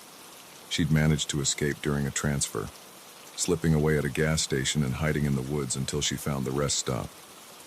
As she talked, my horror grew. This wasn't just a kidnapping. This was something larger, more organized. The kind of thing you hear whispers about but never want to believe is real. We were approaching a town when I saw the van pull alongside us. The passenger window rolled down, and I saw the barrel of a gun pointing straight at us. "Pull over now!" the man from earlier shouted, his friendly demeanor gone. "Or we start shooting." Emily whimpered beside me, curling into a ball in her seat. I knew our odds weren't good. My truck could take a beating, but all it would take was one lucky shot to blow out a tire, and we'd be done. That's when I saw it, a police station, just ahead on the right. It was a small town outfit, probably closed this time of night, but it was our best shot.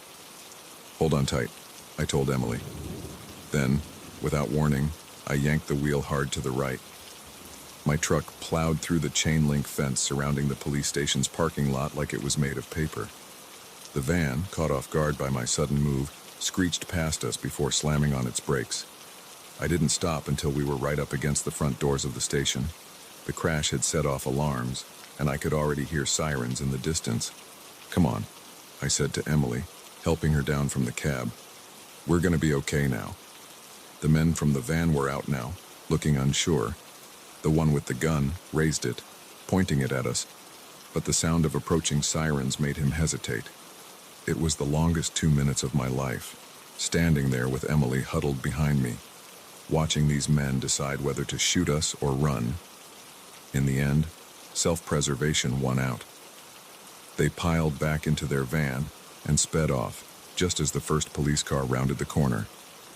What followed was a whirlwind of questions, statements, and barely contained chaos.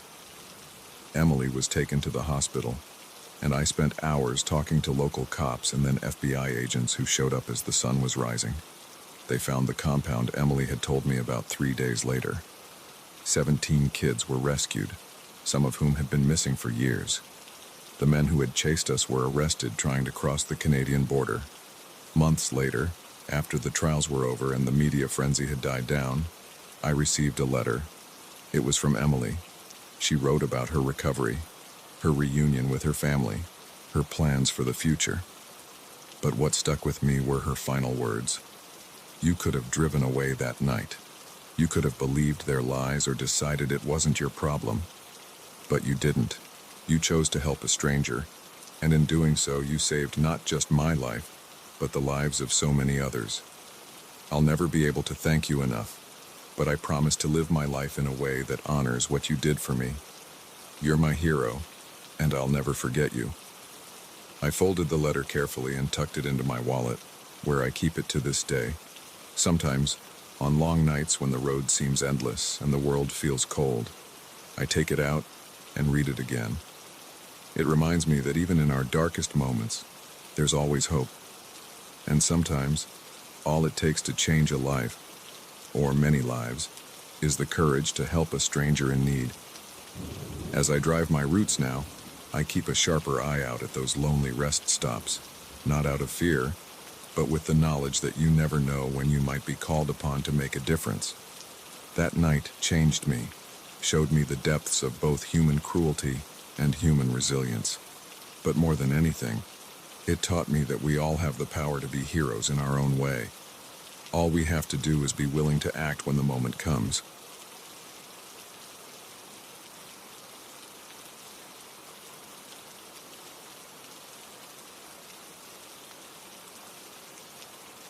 The key turned in the lock with an ominous click, and I knew we'd made a terrible mistake. What we thought was just another room in our new home was about to reveal a secret that would shatter our lives forever. As the door swung open, the musty air carried with it the whispers of a past we were never meant to uncover.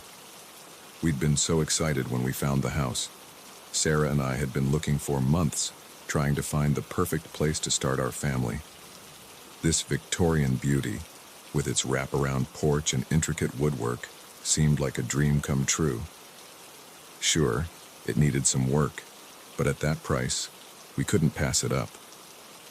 The realtor had been vague about the previous owners, mentioning only that the house had been in probate for a while. We didn't think much of it at the time. Old houses often came with complicated histories, and we were more focused on the future we were going to build there. The first few weeks were a whirlwind of moving boxes, painting walls, and planning renovations. We threw ourselves into making the house our own, reveling in the excitement of home ownership, but as the days passed, little things started to nag at me. It was nothing major at first, just odd noises in the night, the feeling of being watched when I was alone in a room. I chalked it up to the unfamiliarity of a new place, the settling of an old house. Sarah teased me about being jumpy, but I could see the unease in her eyes too. Then we found the door. It was hidden behind an old wardrobe in what we'd planned to make the nursery. We only discovered it when we were moving furniture around, trying to decide on the perfect layout for the baby's room. The wardrobe had left marks on the faded wallpaper, and as I was examining them, my hand brushed against something that felt different. A seam in the wall, almost invisible unless you knew to look for it. Curious, we pulled the wallpaper away, revealing a door that had been papered over. It was solid oak, with an antique brass lock that looked far newer than it should have been. We searched the house for a key that might fit, but came up empty-handed. That door became an obsession for us. What was behind it? Why had someone gone to such lengths to hide it? We debated calling a locksmith, but something held us back. It felt like crossing a line, like we'd be intruding on something we weren't meant to see. But the mystery ate at us. We'd lie awake at night, speculating about what could be hidden in our own home. A secret room, valuable antiques, or something darker. It was Sarah who finally made the decision. She came home one day with a locksmith's card in hand. "I can't take it anymore," she said, her voice a mix of excitement and apprehension. "We need to know." The locksmith arrived the next morning. He was an older man with kind eyes and gnarled hands that spoke of decades of experience. As he worked on the lock, he chatted amiably about other old houses he'd worked on, the secrets they'd held. "You'd be surprised," he said, his tools clicking softly in the lock. "People hide all sorts of things in these old places. Once found a whole room full of Prohibition-era hooch behind a fake wall." I laughed nervously, trying to ignore the knot of anxiety in my stomach. What would we find? Part of me was thrilled at the prospect of uncovering some hidden treasure, but another part, a part I didn't want to acknowledge, was terrified of what might be waiting for us. The lock finally gave way with a soft click. The locksmith stepped back, a satisfied smile on his face. "There you go, folks. Whatever's in there, it's all yours now." Sarah and I exchanged a look. This was it. The moment of truth. With a deep breath, I reached for the handle and pushed the door open. The smell hit us first, musty and stale, with an underlying sweetness that turned my stomach. As our eyes adjusted to the gloom, shapes began to emerge from the darkness. Shelves lined the walls, crammed with books and strange objects I couldn't quite make out. In the center of the room stood a large table, its surface covered in papers and what looked like scientific equipment. But it was the far wall that drew our attention. There, illuminated by the weak light filtering in from the doorway, hung a giant corkboard, and pinned to it were photographs. Dozens of them, maybe hundreds, overlapping and crowding each other. As we stepped closer, the details came into focus, and I felt the blood drain from my face. The photos were of people, men, women, children, all ages and races, but they weren't normal photos. These people looked terrified, their faces contorted in fear or pain. Some were bound, others showed signs of injury, and beside each photo was a date and a set of notes in cramped, meticulous handwriting. "Oh my God," Sarah whispered, her hand clutching mine so tight it hurt. "What is this?" I couldn't answer. My eyes had landed on a familiar face among the photos.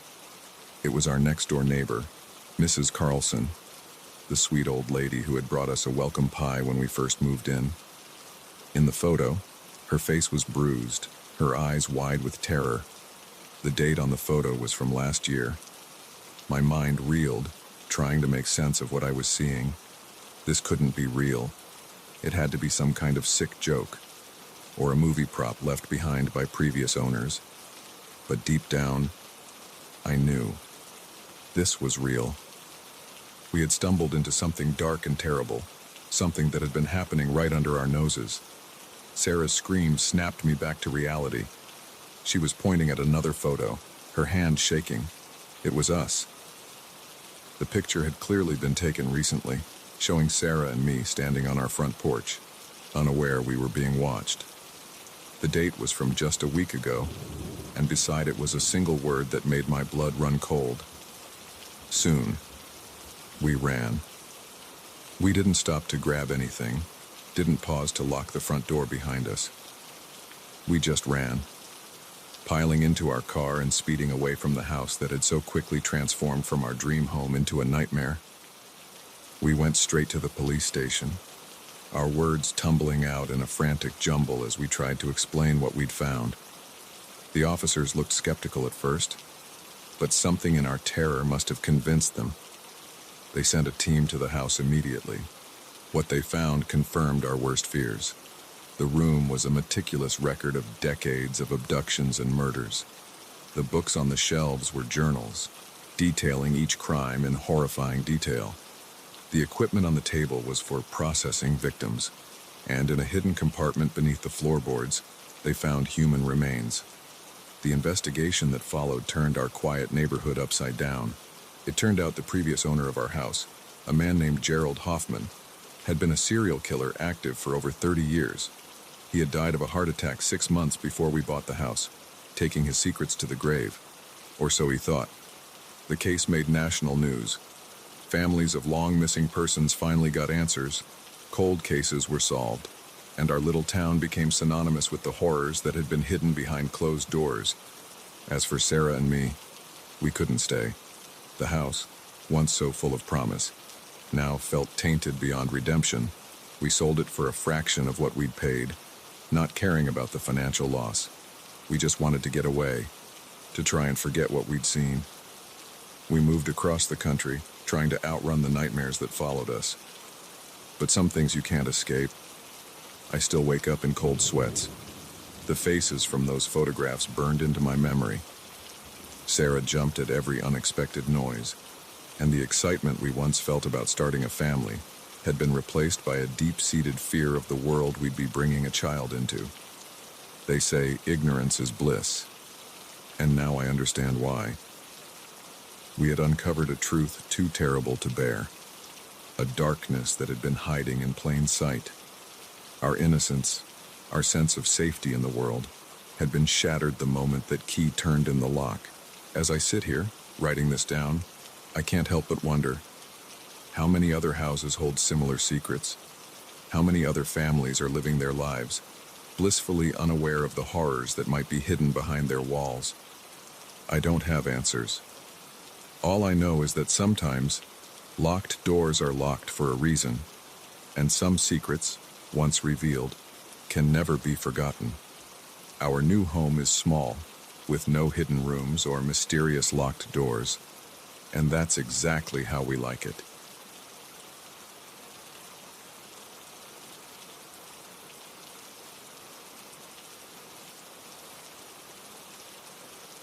The first time I noticed the vase had moved, I told myself I was imagining things.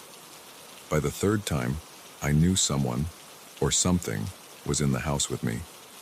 What I didn't know was that my quiet house-sitting gig was about to become a waking nightmare. It was supposed to be an easy job.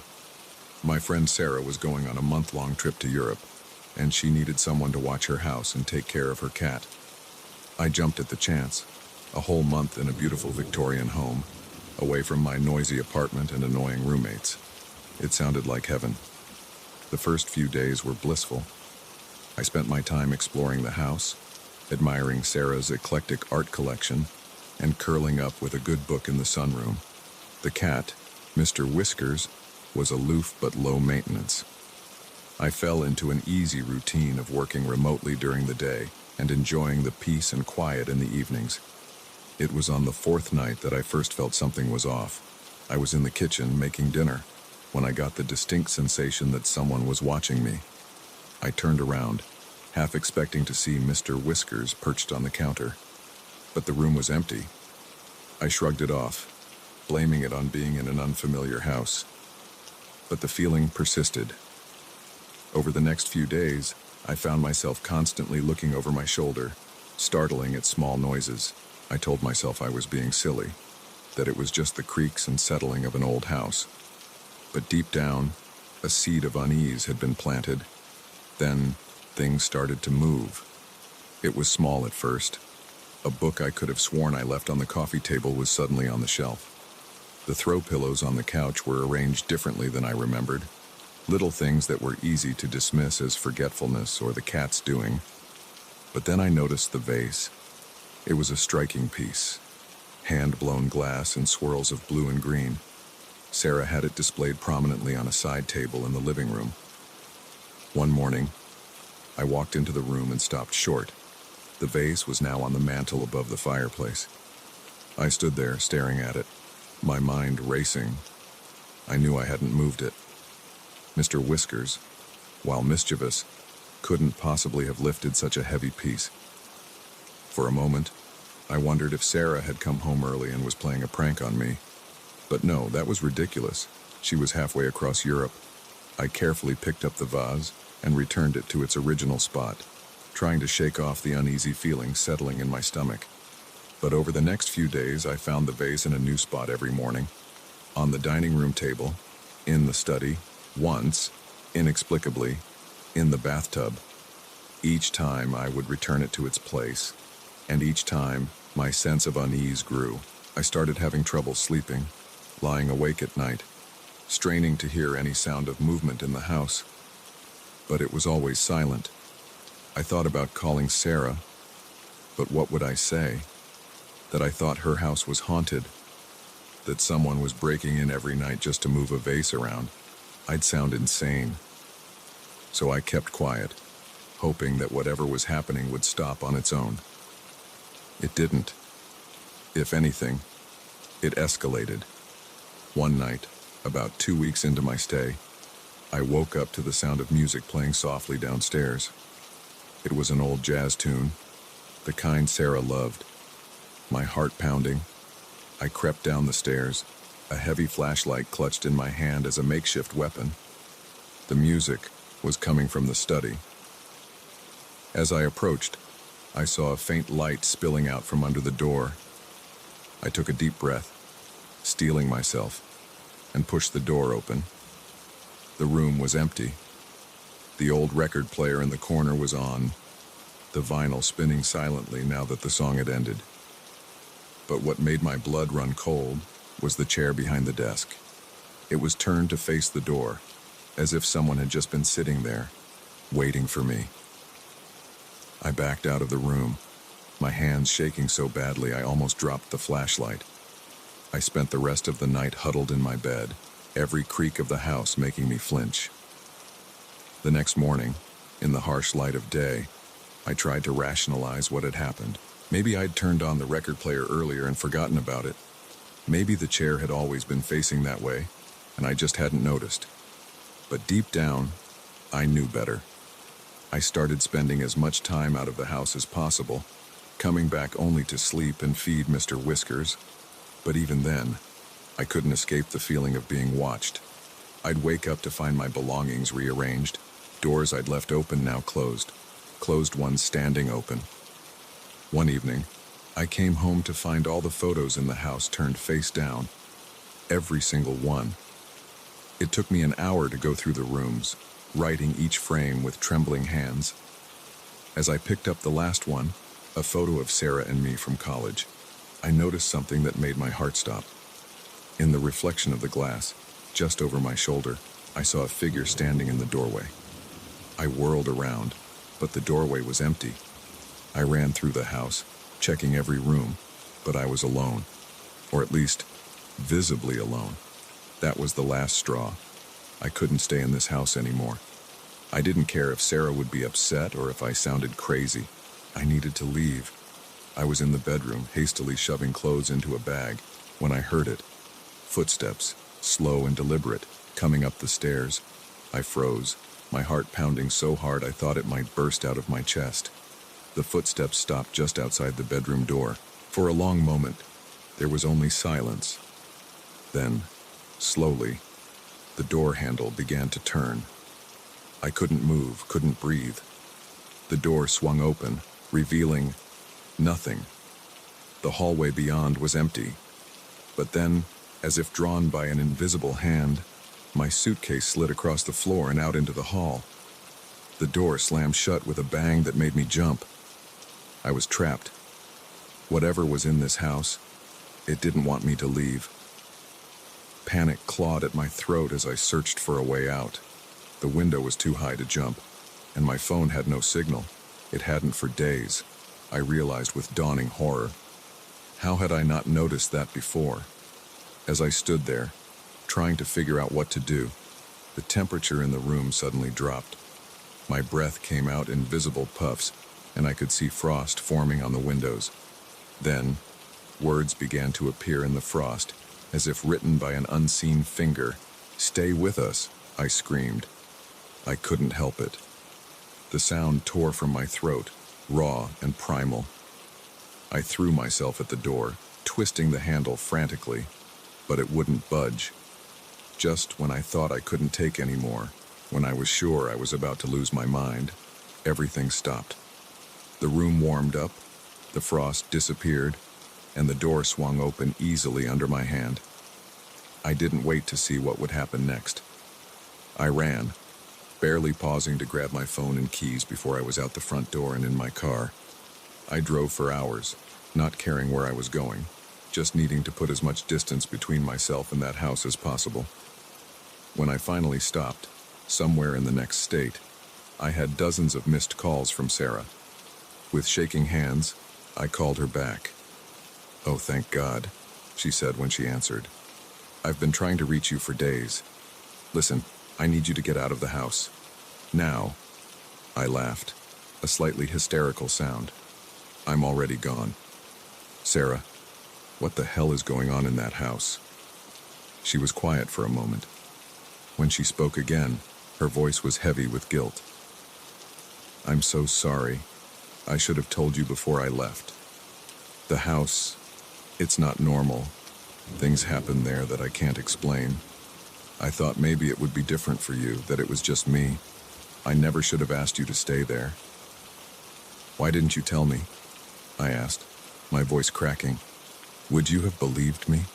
I barely believe it myself, and I've lived there for years. I'm coming home. We'll figure this out. I promise." As I hung up the phone, I realized my hands had stopped shaking. The fear was still there, but it was overshadowed by a grim determination. Whatever was in that house and whatever had tried to keep me there, it wasn't over. Sarah was coming home, and we were going to get to the bottom of this. But one thing was certain. I was never setting foot in that house again. Some things, once seen, can't be unseen, and some presences, once felt, leave a mark that never quite fades. The house may have wanted me to stay, but I had chosen to run, and in doing so, I may have saved more than just my sanity. I may have saved my soul.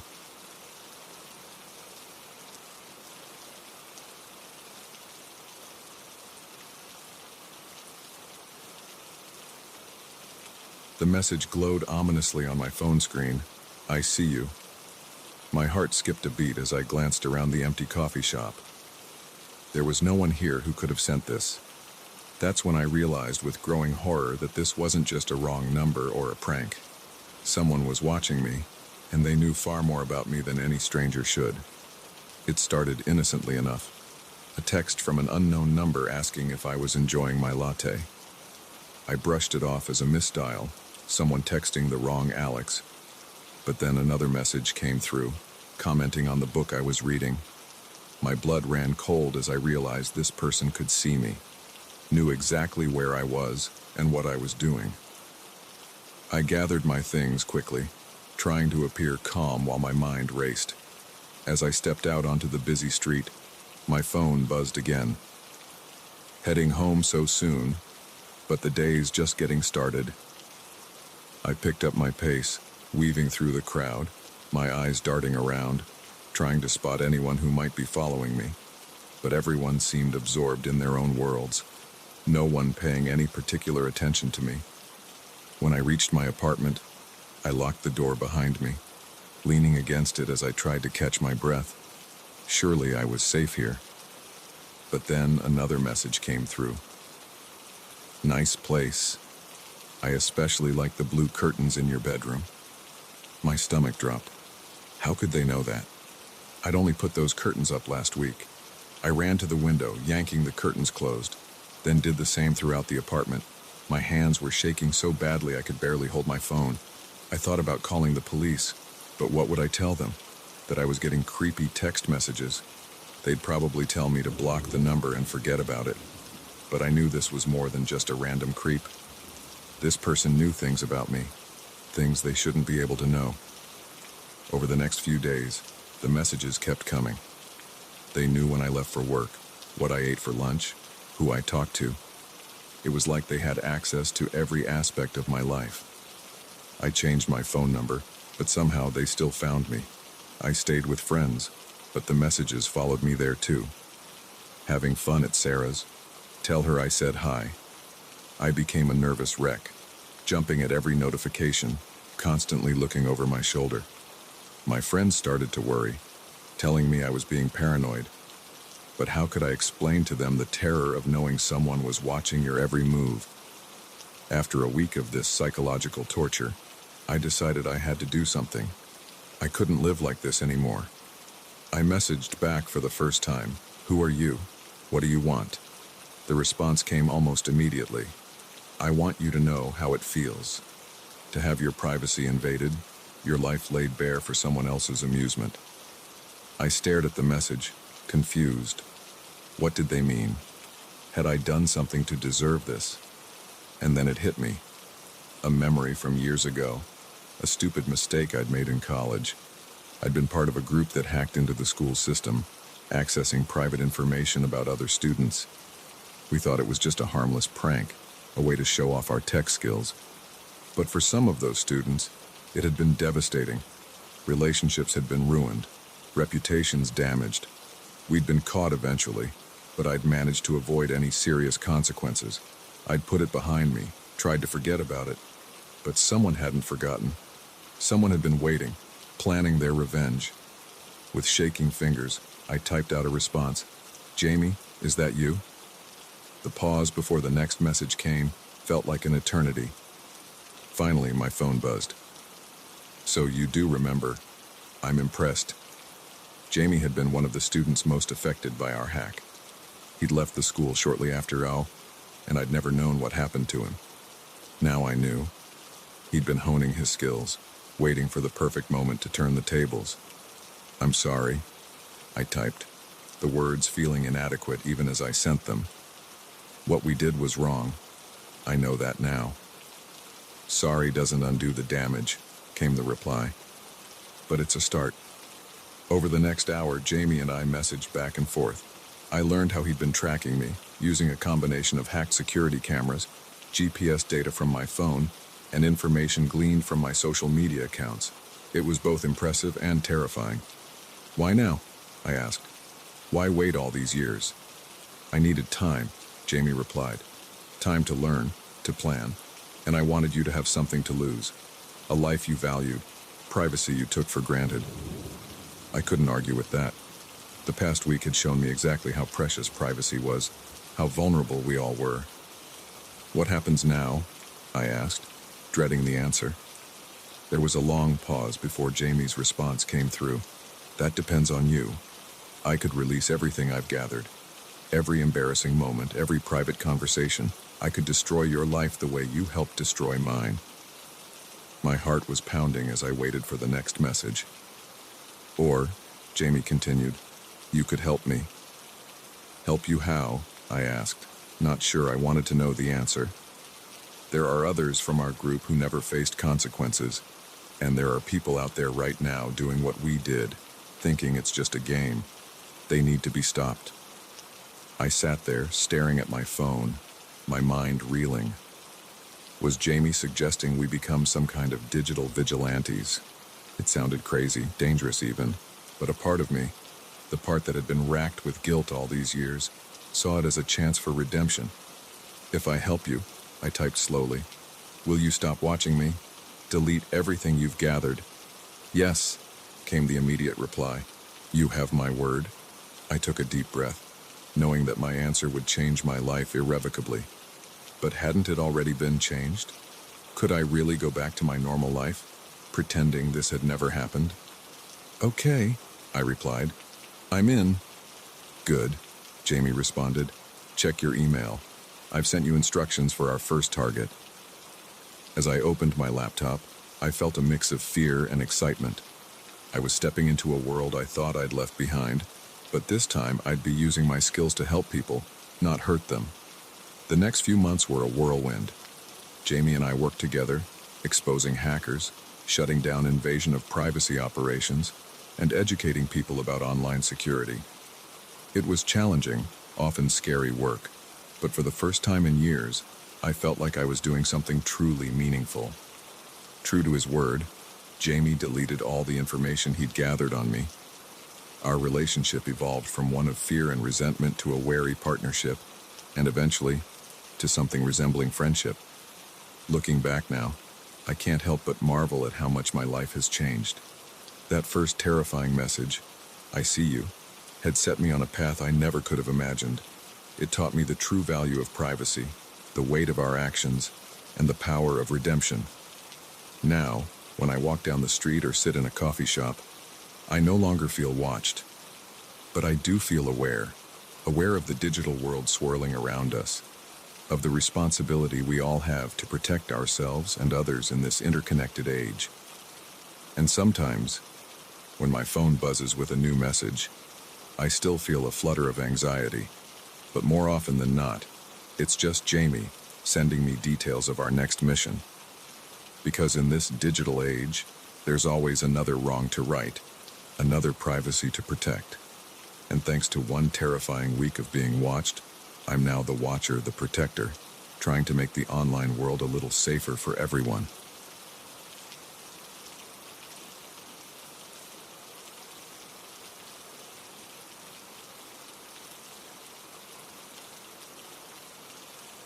The moment we pulled into the driveway of that isolated farmhouse, I knew something was terribly wrong. The flicker of movement behind a curtain, the eerie silence that blanketed the property, it all screamed danger. But with our car sputtering its last and night falling fast, we had no choice but to approach. Little did we know, we were walking straight into a trap that would test the limits of our survival instincts. It had started as a fun road trip. My girlfriend, Lisa, and I had been dating for 6 months, and we thought a weekend getaway would be the perfect way to celebrate. We'd chosen a quaint bed and breakfast about 4 hours from the city, nestled in the countryside. The drive had been beautiful, all rolling hills and picturesque farms. But as the sun began to set, things started to go wrong.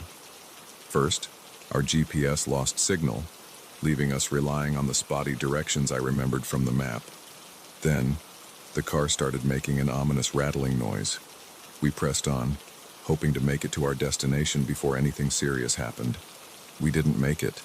About an hour from where we thought our BB should be, the car gave a final sputtering gasp and died. We coasted to a stop on the side of a narrow country road, surrounded by fields and forests, with no signs of civilization in sight. Great, Lisa sighed, leaning back in her seat. What now? I pulled out my phone, but as expected, there was no signal. I guess we start walking, I said, trying to sound more confident than I felt. There has to be a house around here somewhere. Maybe they'll have a phone we can use. We grabbed our jackets and a flashlight from the trunk and set off down the road. The sun was sinking fast, casting long shadows across the landscape. An unseasonably cold wind had picked up, and I could feel Lisa shivering beside me. We'd been walking for about 20 minutes when we saw it, a dirt driveway branching off from the main road, leading to a large farmhouse set back from the road. Light glowed in a couple of windows, and an old pickup truck was parked out front. It looked like our best hope. As we turned up the driveway, that's when I first felt it, a sense of unease that settled in the pit of my stomach. The house looked normal enough, a typical old farmhouse with peeling white paint and a wraparound porch. But something about it felt off. I couldn't put my finger on what it was, but every instinct I had was screaming at me to turn around. But we were cold, tired, and out of options, so we pressed on. We were about halfway up the driveway when I saw the curtain move.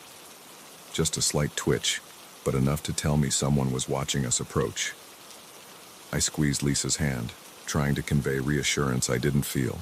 We reached the porch steps and I took a deep breath before knocking on the door. For a long moment, there was silence. Then, slowly, we heard footsteps approaching. The door creaked open, revealing a man in his 60s, with weathered skin and sharp blue eyes that seemed to look right through us. "Can I help you?" he asked, his voice gruff. I explained our situation, the broken-down car, the lack of cell service, our need to use a phone. As I talked, I noticed the man's eyes flicking between us, assessing. It made me nervous, but I chalked it up to natural suspicion of strangers. Finally, he nodded. "All right, come on in. Phone's in the kitchen." We stepped inside, and I immediately felt the hairs on the back of my neck stand up.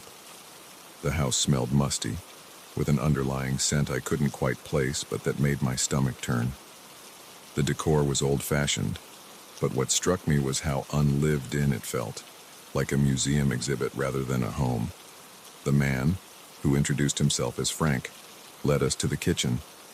An older woman stood at the sink, her back to us. She turned as we entered, and I had to suppress a gasp. Her face was blank, expressionless, her eyes as empty as a doll's. "This is my wife, Martha," Frank said. Martha didn't speak, just nodded slightly. Frank pointed to an old rotary phone on the wall. "There you go. You can call for a tow, but it might be a while before they can get out here. Roads can be tricky at night." I thanked him and moved to the phone, while Lisa stood awkwardly by the door. As I dialed, I noticed Frank watching me intently. I tried to focus on my conversation with the tow company, but I couldn't shake the feeling of his eyes boring into me. The news wasn't good. The earliest they could get to us was morning. When I hung up and relayed this to Lisa, I saw a flash of fear in her eyes. Frank cleared his throat. "Well, can't have you waiting out in the cold all night. We've got a spare room upstairs. You're welcome to it." Every instinct I had was screaming at me to refuse, to get out of this house and taking our chances on the road. But one look at Lisa's pale face and I knew we didn't have much choice. It was fully dark now, and cold. We had no idea how far it was to the next house. "That's very kind of you," I said, forcing a smile. "We really appreciate it." Frank nodded, a smile spreading across his face that didn't reach his eyes. "It's no trouble. We don't get many visitors out here. It'll be nice to have some company." He showed us upstairs to a small bedroom. Like the rest of the house, it felt untouched, as if no one had slept there in years. "Bathrooms down the hall," Frank said. "Sleep tight." The way he said it sent a chill down my spine.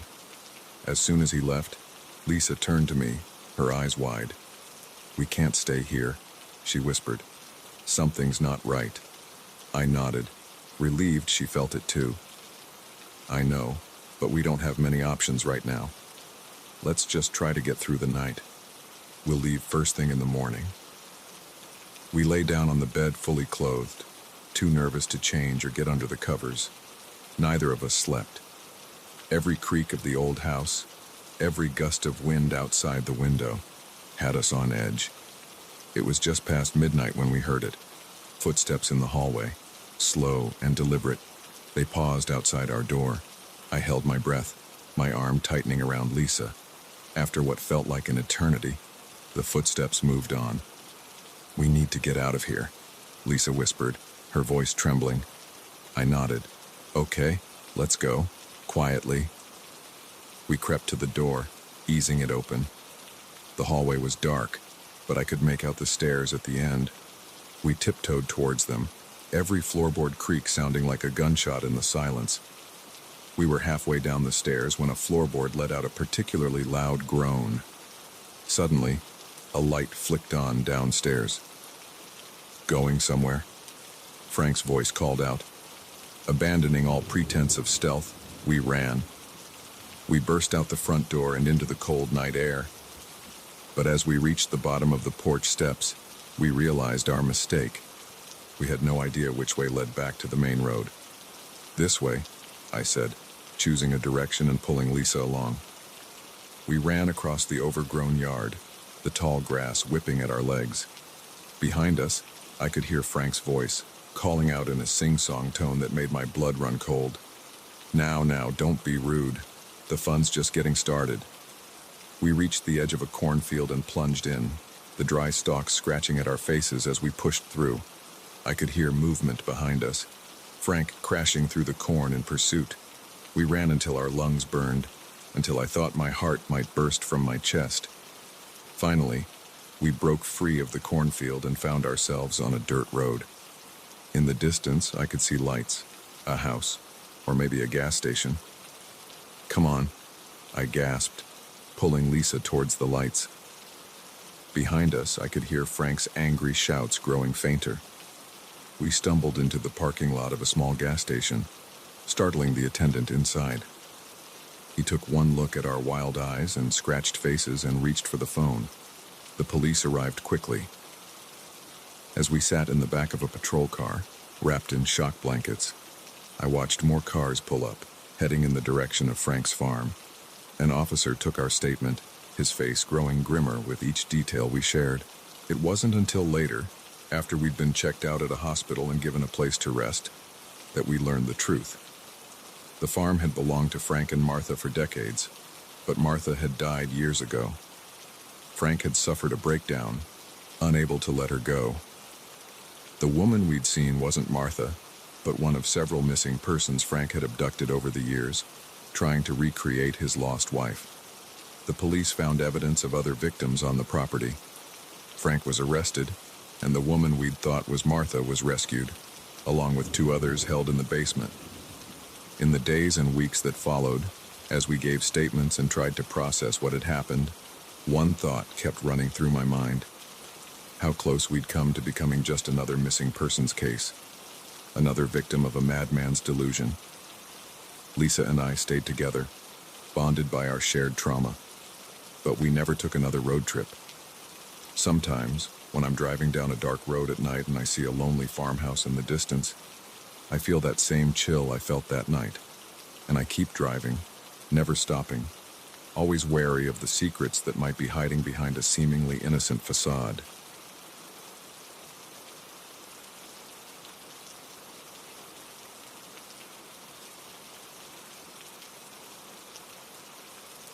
The scratching sound came again, faint but unmistakable. My blood ran cold as I realized it was coming from inside my closet. I was alone in my apartment, and that closet door had been firmly shut when I went to bed. Whatever was in there now hadn't come through the front door. I'd always been a light sleeper, which is probably what saved my life that night. The sound was so soft at first that I thought I might have dreamed it, but as I lay there in the darkness, straining my ears, I heard it again. A light scraping, like fingernails on wood, coming from the direction of my bedroom closet. My first thought was that it must be a mouse. The building was old, and I'd heard other tenants complain about rodents before. But as I listened, the sound became more deliberate, more rhythmic. This wasn't the random scurrying of a small animal. This was something else entirely. I reached for my phone on the nightstand, my hand shaking so badly I nearly knocked it to the floor. The bright screen made me squint as I pulled up the camera app, switching it to video mode. If there was something in my closet, I wanted proof. Slowly, I sat up in bed, keeping my eyes fixed on the closet door. The scratching had stopped, but now I could hear something else. Breathing, slow and steady, like someone trying very hard to be quiet. My heart was pounding so hard I was sure whatever was in there must be able to hear it. I wanted to run, to bolt out of my apartment and never look back. But a morbid curiosity kept me rooted in place. I had to know what was in there. With my phone held out in front of me, I eased out of bed. The floor creaked under my feet, and I froze, waiting. The breathing in the closet hitched for a moment, then resumed its steady rhythm. Step by agonizing step, I made my way across the room. Time seemed to stretch, each second feeling like an eternity. As I got closer, I could smell something, a musty odor, like old sweat and something vaguely metallic. I was an arm's length from the closet now. My free hand hovered over the doorknob, trembling.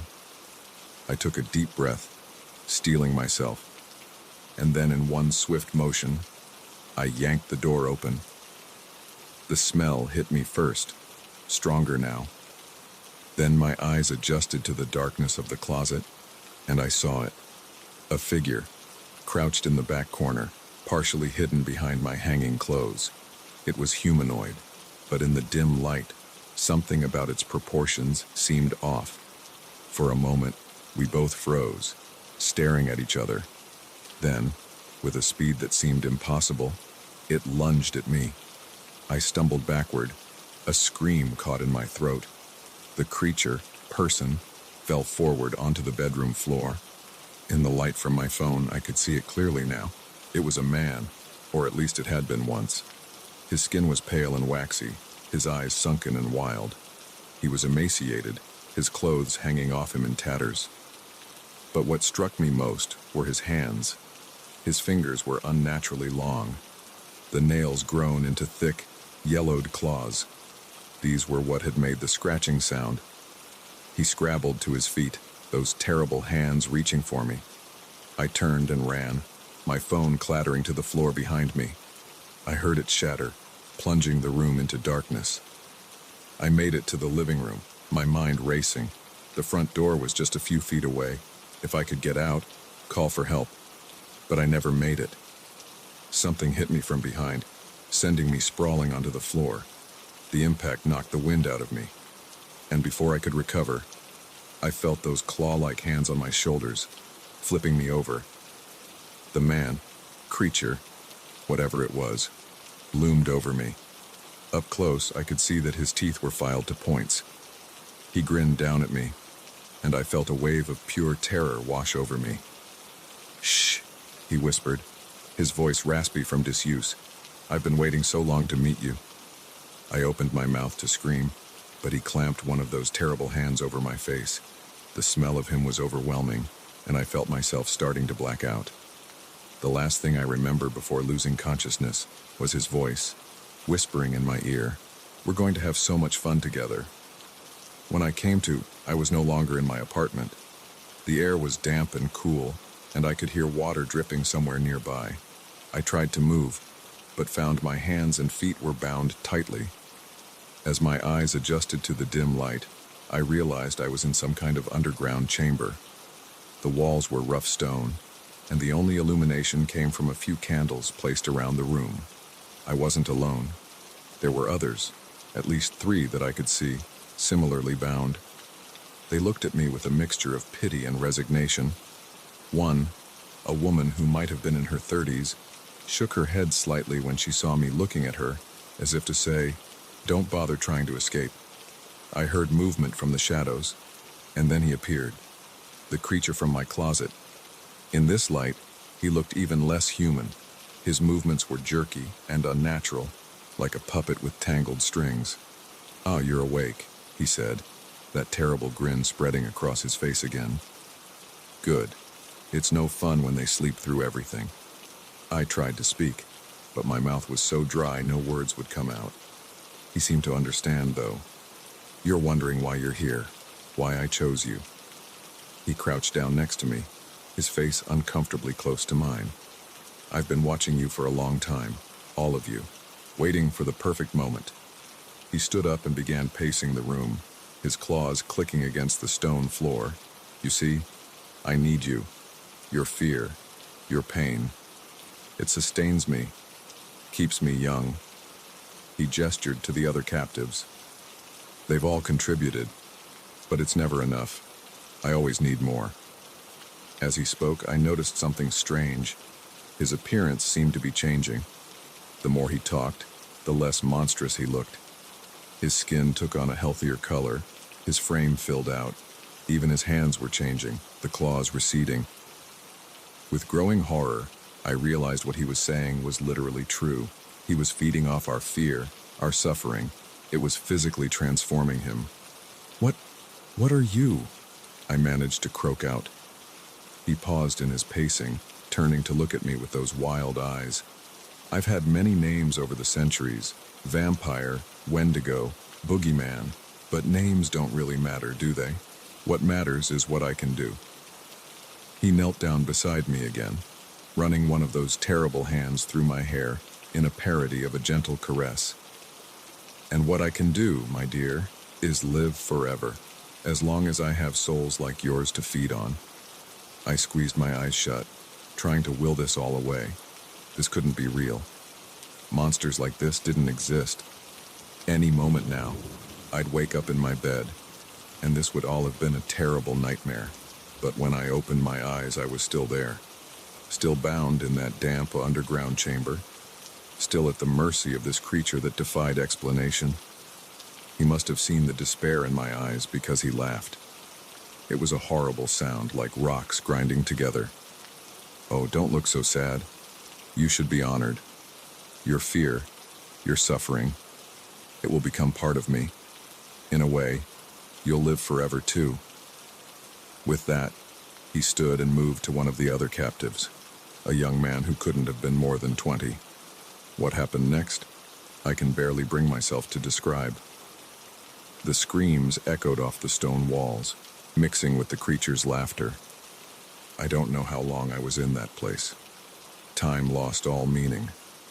Day and night blurred together in an endless cycle of terror and pain. I watched as, one by one, the other captives were consumed is the only word I can think of. Their fear, their very essence, absorbed by this monster. And all the while, he changed. With each victim, he became more human in appearance. By the time he turned his attention fully to me, he could have passed for a normal man on the street.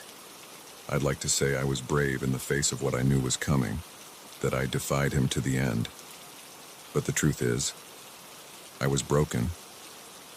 When he finally approached me, that familiar, terrible grin on his now handsome face, I didn't fight. I didn't scream. I just closed my eyes and waited for it to be over. But something strange happened, just as I felt his hands on me. There was a commotion from above. Shouts, the sound of splintering wood. The creature's head snapped up, his eyes wide with an emotion I hadn't seen from him before. Fear. What happened next is a blur in my memory. There were people in uniforms, bright lights, and loud voices. I remember being carried out of that underground hell, seeing sunlight for the first time in what felt like years. I later learned that a neighbor had called the police after hearing strange noises from my apartment on the night I was taken. It had taken them weeks to track us down, following a trail of similar disappearances across the country. They never found the creature. In the chaos of the raid, he had somehow slipped away. The police assured me he couldn't have gotten far, that they would find him. But I knew better. He had been doing this for centuries. He would go to ground, wait until the hunt died down, and then he would start again.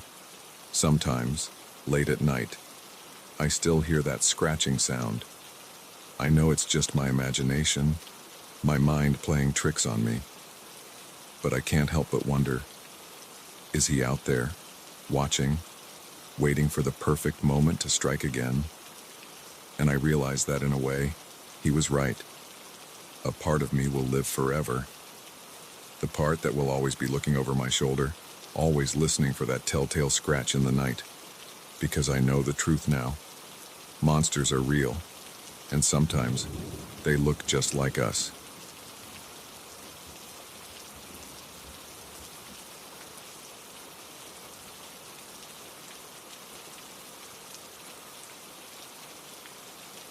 The moment I stumbled upon that hidden compound in the forest, I knew I'd discovered something I was never meant to see.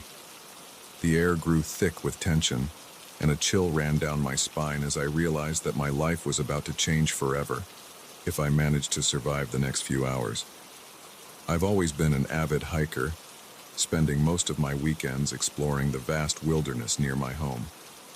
This particular Saturday started like any other. I packed my usual gear, water, snacks, first aid kit, and set out at dawn, eager to tackle a new trail I'd recently discovered on an old map.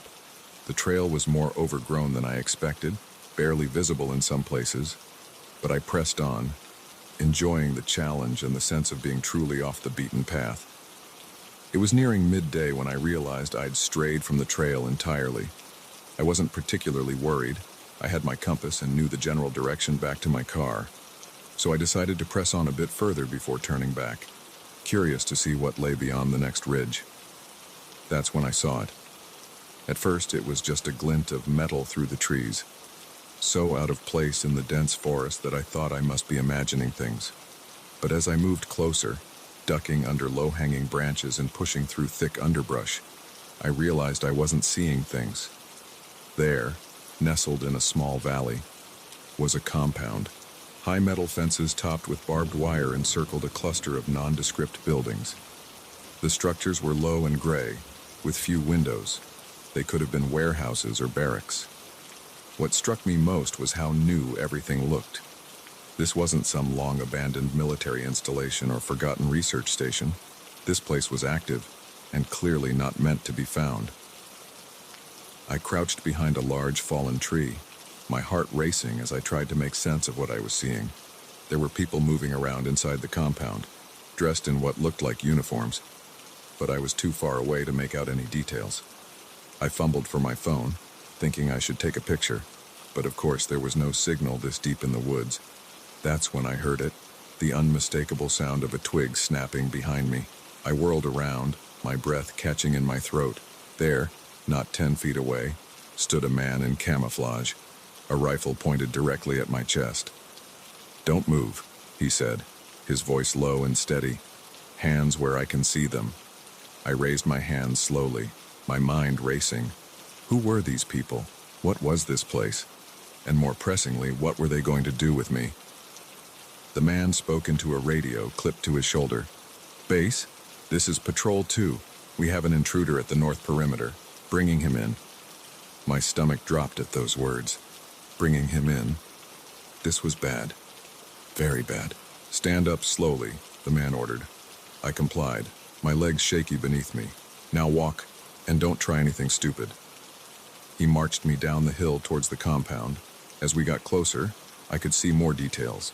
The fence was at least 15 feet high, with cameras placed at regular intervals. A gate slid open as we approached, and 2 more armed men came out to meet us. "Where did you find him?" one of them asked my captor. "Up on the ridge." He was watching the compound. The 2 newcomers exchanged a look that made my blood run cold. Without another word, they grabbed my arms and led me into the compound. The inside was a flurry of activity. People in lab coats rushed between buildings, carrying folders and equipment.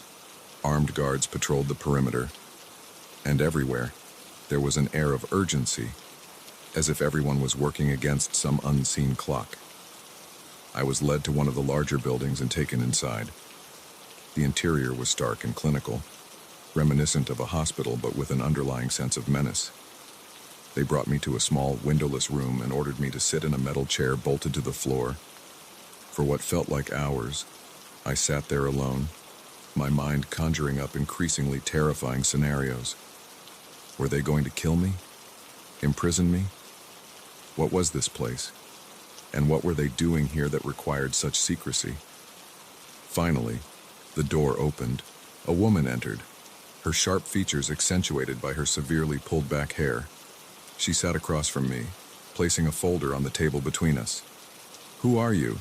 she asked, her voice clipped and businesslike. "And what are you doing here?" I explained about my hike, how I'd gotten lost and stumbled upon the compound by accident. As I talked, she watched me with an unnerving intensity, as if trying to peer into my very thoughts. When I finished, she was silent for a long moment. Then she opened the folder and pulled out a photograph. It was me, on the ridge, taken just before I was captured. "You understand," she said, "that this puts us in a very difficult position. You've seen things you were never meant to see." I swallowed hard. "I don't know what this place is, and honestly, I don't want to know. If you just let me go, I swear I won't tell anyone about this. I'll forget I ever saw anything." She smiled, but it didn't reach her eyes. "I'm afraid it's not that simple. You see, what we're doing here, it's bigger than you can imagine, bigger than all of us. We can't risk exposure, not when we're so close." "Close to what?" The words were out of my mouth before I could stop them. She stood up abruptly. "That's not your concern. What you need to concern yourself with now is cooperation. The more you cooperate, the easier this will be for you." With that, she left, leaving me alone with my growing fear and confusion.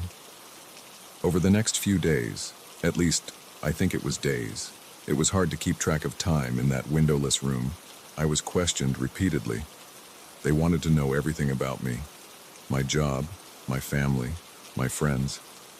They were particularly interested in whether I'd told anyone about my hiking plans. In between interrogations, I caught glimpses and overheard snippets that only deepened the mystery. I heard mentions of the subject and the breakthrough. Once, I saw a group of scientists rushing a covered gurney between buildings, an inhuman screech emerging from beneath the sheet. On what I think was the third day, everything changed. I was woken in the middle of the night by alarms blaring throughout the compound. Through my door, I could hear shouting and the sound of running feet. Suddenly, my door burst open. It was one of the guards, but he looked terrified. "We have to go," he said, grabbing my arm. "It's loose." "What's loose?" I asked as he dragged me into the hallway, but I didn't need him to answer. Down the corridor, I saw it. A creature that defied description. Part animal, part something else. It moved with unnatural speed, lashing out with claws and teeth at anyone in its path. The guard pulled me in the opposite direction, toward an emergency exit. We burst out into the night air, alarms still blaring behind us. The compound was in chaos. Fires had broken out in several buildings, and I could hear gunfire and screams. "Run!" the guard yelled, pushing me toward the perimeter fence. "There's a break in the fence about half a mile east. Get out of here and don't look back." I didn't need to be told twice. I ran, my lungs burning, my legs pumping harder than they ever had before. Behind me, I could hear the sounds of destruction growing fainter, but I didn't slow down. I found the break in the fence and squeezed through, ignoring the sting as the wire caught and tore at my clothes and skin. Once on the other side, I kept running, not caring about direction, just needing to put as much distance between myself and that nightmare as possible. It was nearly dawn when I finally stopped. Collapsing against a tree, my body pushed well past its limits. As I sat there, gasping for breath, the full weight of what I'd witnessed came crashing down on me. I had stumbled upon something beyond my wildest imagination. A secret facility, hidden in the woods, where they were doing... what? Creating monsters. Experimenting with things that should never see the light of day. And now, it had all gone horribly wrong. As the first rays of sunlight began to filter through the trees, I made a decision. I couldn't just disappear, couldn't let what I'd seen remain a secret. Whatever was going on in that compound, whatever had escaped, the world needed to know. With shaky legs, I stood and began walking. I didn't know exactly where I was, but I knew I had to find my way back to civilization. I had a story to tell, a warning to give. And I knew that from this moment on, my life would never be the same. As I walked, I couldn't shake the feeling that I was being watched. Was it just paranoia after what I'd been through? Or was something out there following me, waiting for the right moment to strike? I quickened my pace, knowing that this was just the beginning of a much larger, much more terrifying story. And somehow, against all odds, I had become a part of it.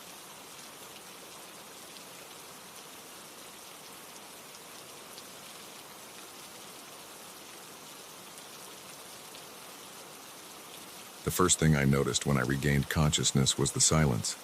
Not the peaceful quiet of a lazy Sunday morning, but an oppressive, suffocating absence of sound that made my skin crawl. As my eyes adjusted to the dim light, panic set in. This wasn't my bedroom.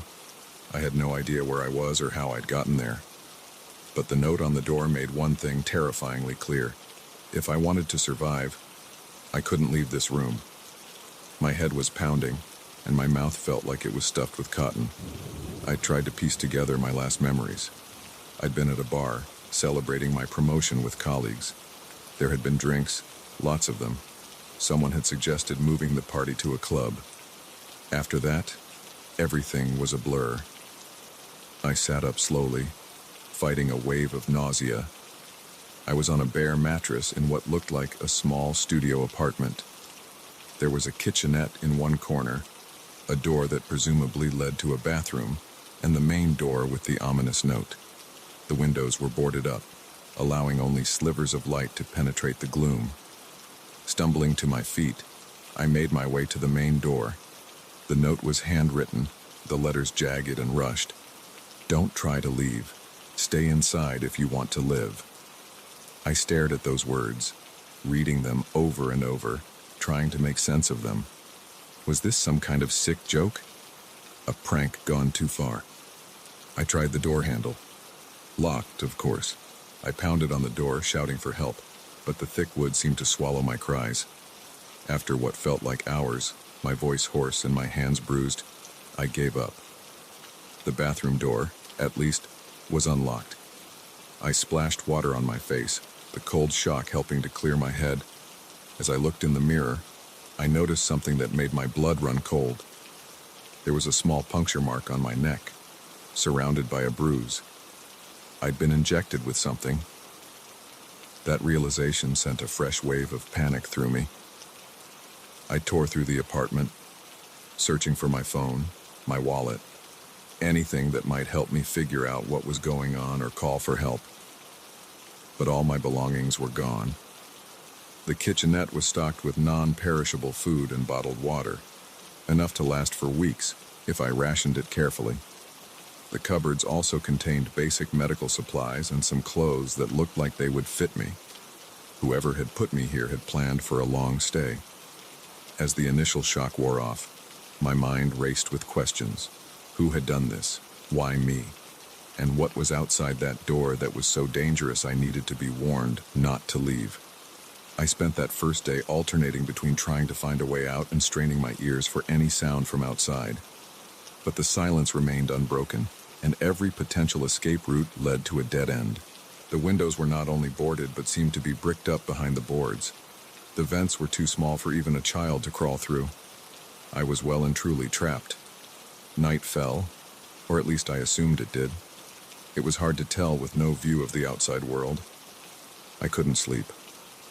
Every time I closed my eyes, I imagined someone or something creeping into the room. Instead, I sat with my back against the wall, staring at the door, waiting. The next few days passed in a haze of fear and confusion. I tried to keep track of time, but with no sunlight and no clocks, the hours blurred together. I rationed the food and water, not knowing how long I'd need to make it last. I exercised to keep my mind occupied, paced the small space until I had memorized every crack in the walls. On what I thought was the fourth day, I heard it, a sound from outside, faint at first, but growing louder. Footsteps. My heart raced as they approached the door. Then, a soft thud as something was placed outside. The footsteps retreated. I waited, barely breathing, for what felt like hours before I dared to approach the door. There was no mail slot, no way to see what had been left. But now there was a new note. Food and water outside. Wait 30 minutes after delivery before opening door. Close immediately. Do not attempt to leave or make contact. My hands shook as I read the note. This was my chance. I could open the door, maybe see who had put me here, find a way to escape. But the warning on the first note echoed in my mind. Stay inside if you want to live. I waited, counting the seconds, warring with myself over what to do. When 30 minutes had passed, I took a deep breath and turned the handle. It was unlocked. I opened the door just a crack, peering out into a dimly lit hallway. There was a box on the floor, filled with more food and water. But what caught my eye was the wall opposite my door. It was covered in newspaper clippings and photographs. In the brief moment before I lost my nerve and slammed the door shut, one headline burned itself into my brain. Outbreak spreads. Major cities quarantined. My mind reeled. Outbreak? Quarantine? Was that why I was locked in here? But why me? Why like this? The food and water lasted another week. Each day, I became more desperate for information, for human contact, for anything to break the maddening silence and isolation. I started talking to myself, carrying on conversations with imaginary companions just to hear a voice. Then, on the 10th day, or was it the 11th, everything changed. I woke to the sound of alarms blaring, harsh, mechanical wails that cut through the silence like a knife.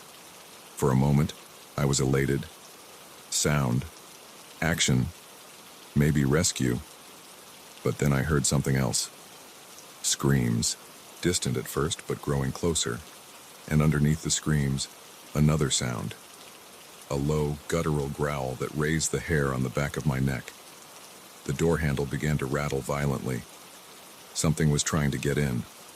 No, not something. Someone. I could hear them now, their labored breathing, their fists pounding on the wood. "Let me in," a voice cried, hoarse with fear. "Please, they're coming." I stood frozen, torn between the instinct to help and the warnings that had been drilled into me over the past days. The pounding grew more frantic. "Please, I can see you in there. Let me in." How could they see me? I hadn't moved near the door. A chill ran down my spine as I realized the implications. Whatever was out there, it wasn't human, not anymore. The pounding stopped abruptly, replaced by a wet, tearing sound and a scream that cut off mid-cry. Then, silence again, but not the same silence as before. This was the silence of a predator stalking its prey. I backed away from the door, my heart pounding so hard I was sure whatever was out there must be able to hear it.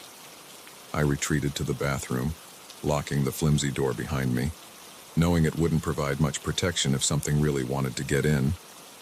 Hours passed. The alarms eventually stopped, but the silence that followed was even worse. I strained my ears for any sound, any clue as to what was happening outside. Just when I thought I couldn't take the suspense any longer, I heard it. Footsteps in the hallway again, but different this time. Measured, deliberate. They stopped outside my door. "Hello?" a voice called. "We're here to evacuate the building. If you can hear me, please respond." I wanted to cry out, to rush to the door, but doubt nagged at me. What if it was a trick? What if opening that door meant death? "This is your last chance," the voice said. "We're leaving in 5 minutes. If you can hear this, knock 3 times on the door." I stood, my legs shaking. This was it, the moment of truth. Stay, and face an uncertain fate alone in this room. Or risk everything on the hope that salvation waited on the other side of that door. As I raised my hand to knock, a chilling thought struck me. In all the days I'd been here, through all the silence and isolation, I'd never once questioned why I had been chosen to be saved. What made me special? And more importantly, what price would I have to pay for that salvation? My knuckles hovered inches from the door as the seconds ticked by. 3 knocks stood between me and whatever awaited on the other side. 3 knocks to either save my life or end it. As I steeled myself to make my choice, I realized that the real test wasn't surviving this room. The real test was what I would do once I left it.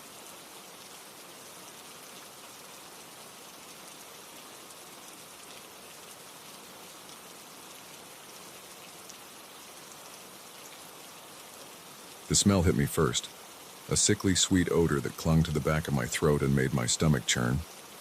As I stood in Mr. Johnson's living room, surrounded by stacks of old newspapers and unwashed dishes, I knew something was terribly wrong. My elderly neighbor hadn't been seen in days, but nothing could have prepared me for the horror I was about to uncover. I'd lived next door to Mr. Johnson for nearly 5 years. He was a quiet man, kept to himself mostly, but always had a kind word and a wave when we crossed paths. He was the type of neighbor you'd expect in a small town like ours, unobtrusive but reliable. If his lawn got a bit overgrown or his mailbox started overflowing, someone would always notice and check in on him. That's why his sudden absence was so unsettling. It started on a Tuesday. I was leaving for work and noticed his newspaper was still on the driveway. Odd, I thought, but maybe he'd slept in. By Thursday, there were 3 papers piled up, and his car hadn't moved from its spot in the driveway. I knocked on his door that evening, but there was no answer. The curtains were drawn, and I couldn't hear any movement inside. A sick feeling started to grow in the pit of my stomach. Mr. Johnson was in his 80s. What if he'd fallen and couldn't get to the phone? I debated calling the police, but I didn't want to overreact. Maybe he'd gone to visit family and forgotten to tell anyone. It happens sometimes with older folks. Instead, I decided to use the spare key he'd given me for emergencies and check on him myself. The lock turned easily, but the door stuck as I tried to open it. I had to put my shoulder into it, and when it finally gave way, I nearly gagged. The smell that wafted out was overwhelming, a mixture of rotting food, unwashed bodies, and something else I couldn't quite place, but that sent shivers down my spine. "Mr. Johnson," I called out, my voice sounding small and afraid in the stuffy silence of the house. "It's Sarah from next door. Are you all right?" No answer. I stepped further into the house, my eyes watering from the stench. The living room was a mess, unlike anything I'd seen in Mr. Johnson's usually tidy home. Newspapers were stacked haphazardly on every surface, some yellowed with age. Dirty plates and half-empty cups littered the coffee table and floor. But it was the walls that really caught my attention. They were covered in writing, scrawled messages in what looked like red marker. As I got closer, my blood ran cold. The writing was erratic, almost frenzied, and the messages were disturbing. "They're watching. Can't trust anyone. The signals are getting stronger." I pulled out my phone, ready to call 911, when I heard a noise from upstairs, a soft thud, like something heavy falling over. "Mr. Johnson," I called again, louder this time. "Is that you?" Silence. Every instinct told me to run, to get out of this house and call the police. But what if Mr. Johnson was hurt? What if he needed help right now? With shaking legs, I made my way up the stairs. The smell grew stronger with each step, and I had to breathe through my mouth to keep from retching. At the top of the stairs, I saw that the door to Mr. Johnson's bedroom was ajar. A faint light spilled out into the hallway. "Mr. Johnson," I said, pushing the door open slowly. "I'm coming in, okay?" The bedroom was even worse than downstairs. The walls were completely covered in the same frantic writing. But here, it wasn't just marker. Some of it looked like it had been scratched into the wallpaper with fingernails. And there, in the center of the room, was Mr. Johnson. He was sitting in an old armchair, facing away from me. I could see the top of his balding head over the back of the chair. "Mr. Johnson?" My voice was barely a whisper now. "Are you all right?" I took a step closer, and that's when I saw it. A dark stain on the carpet, spreading out from beneath the chair. My mind didn't want to process what I was seeing, but I knew. Oh God, I knew. I circled around to the front of the chair, my heart pounding so hard I could hear it in my ears. Mr. Johnson's eyes were open, staring blankly at the ceiling. In his lap was a notebook, open to a page filled with more of the frenzied writing, and in his hand, gripped so tightly his knuckles were white, was a kitchen knife. I stumbled backward. A scream caught in my throat. This couldn't be happening. Mr. Johnson was the sweetest old man. He baked cookies for the neighborhood kids and fed stray cats. He wouldn't have, but the evidence was right in front of me. Mr. Johnson had taken his own life, surrounded by the ravings of a mind that had clearly slipped into paranoia and delusion. With trembling hands, I finally managed to dial 911. As I waited for the police to arrive, I couldn't help but look around the room, trying to make sense of what I was seeing. The writing on the wall seemed to be a mix of conspiracy theories and personal paranoia. There were references to government mind control, alien invasions, and shadowy organizations watching his every move.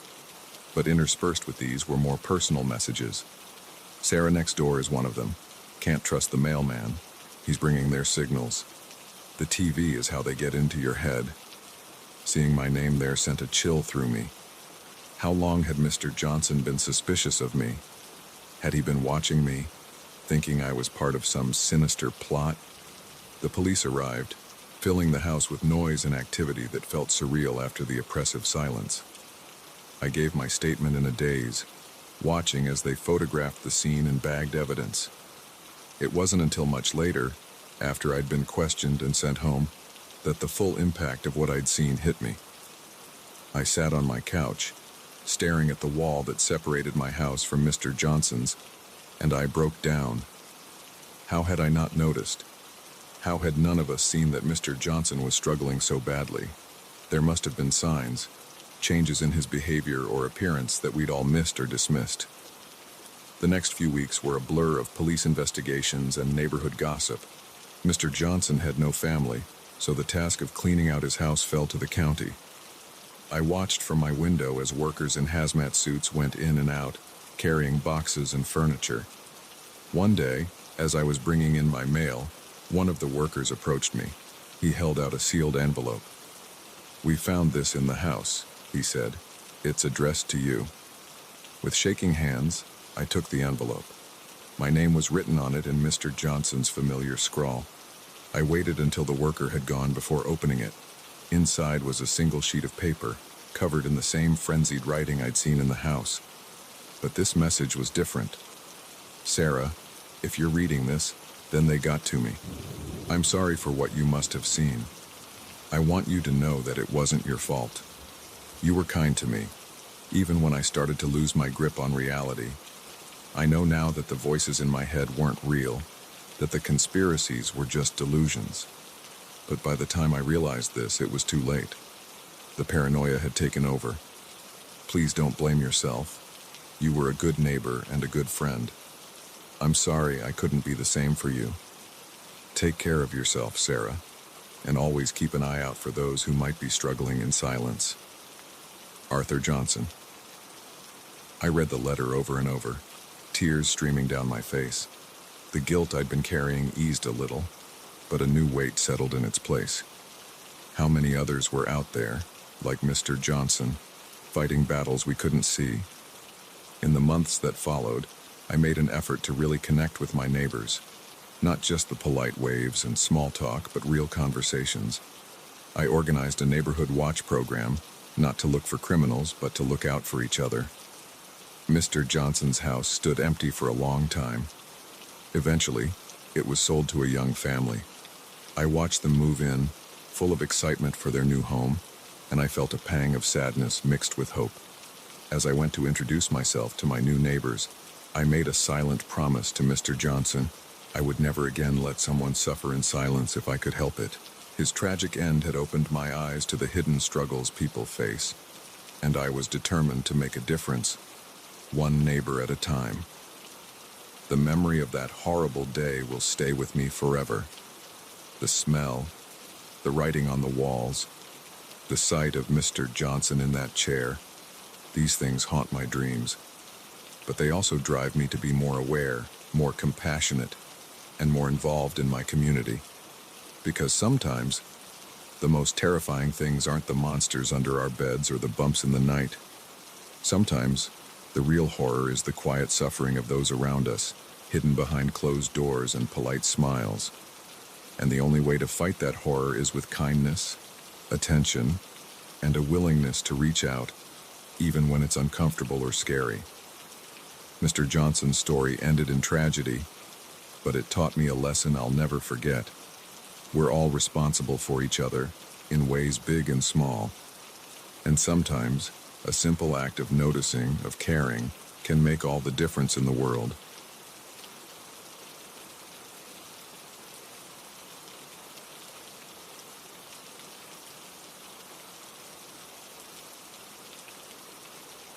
The moment I saw them pull into the parking lot, I knew this wasn't going to be an ordinary night shift. There was something off about the way they moved, the way they watched the station. As the hours ticked by and they showed no signs of leaving, a knot of dread began to form in the pit of my stomach. Little did I know, I was about to experience the longest and most terrifying night of my life. I'd been working the graveyard shift at Pete's Gas N.Go for about 6 months. It was a small station on the outskirts of town, just off the highway.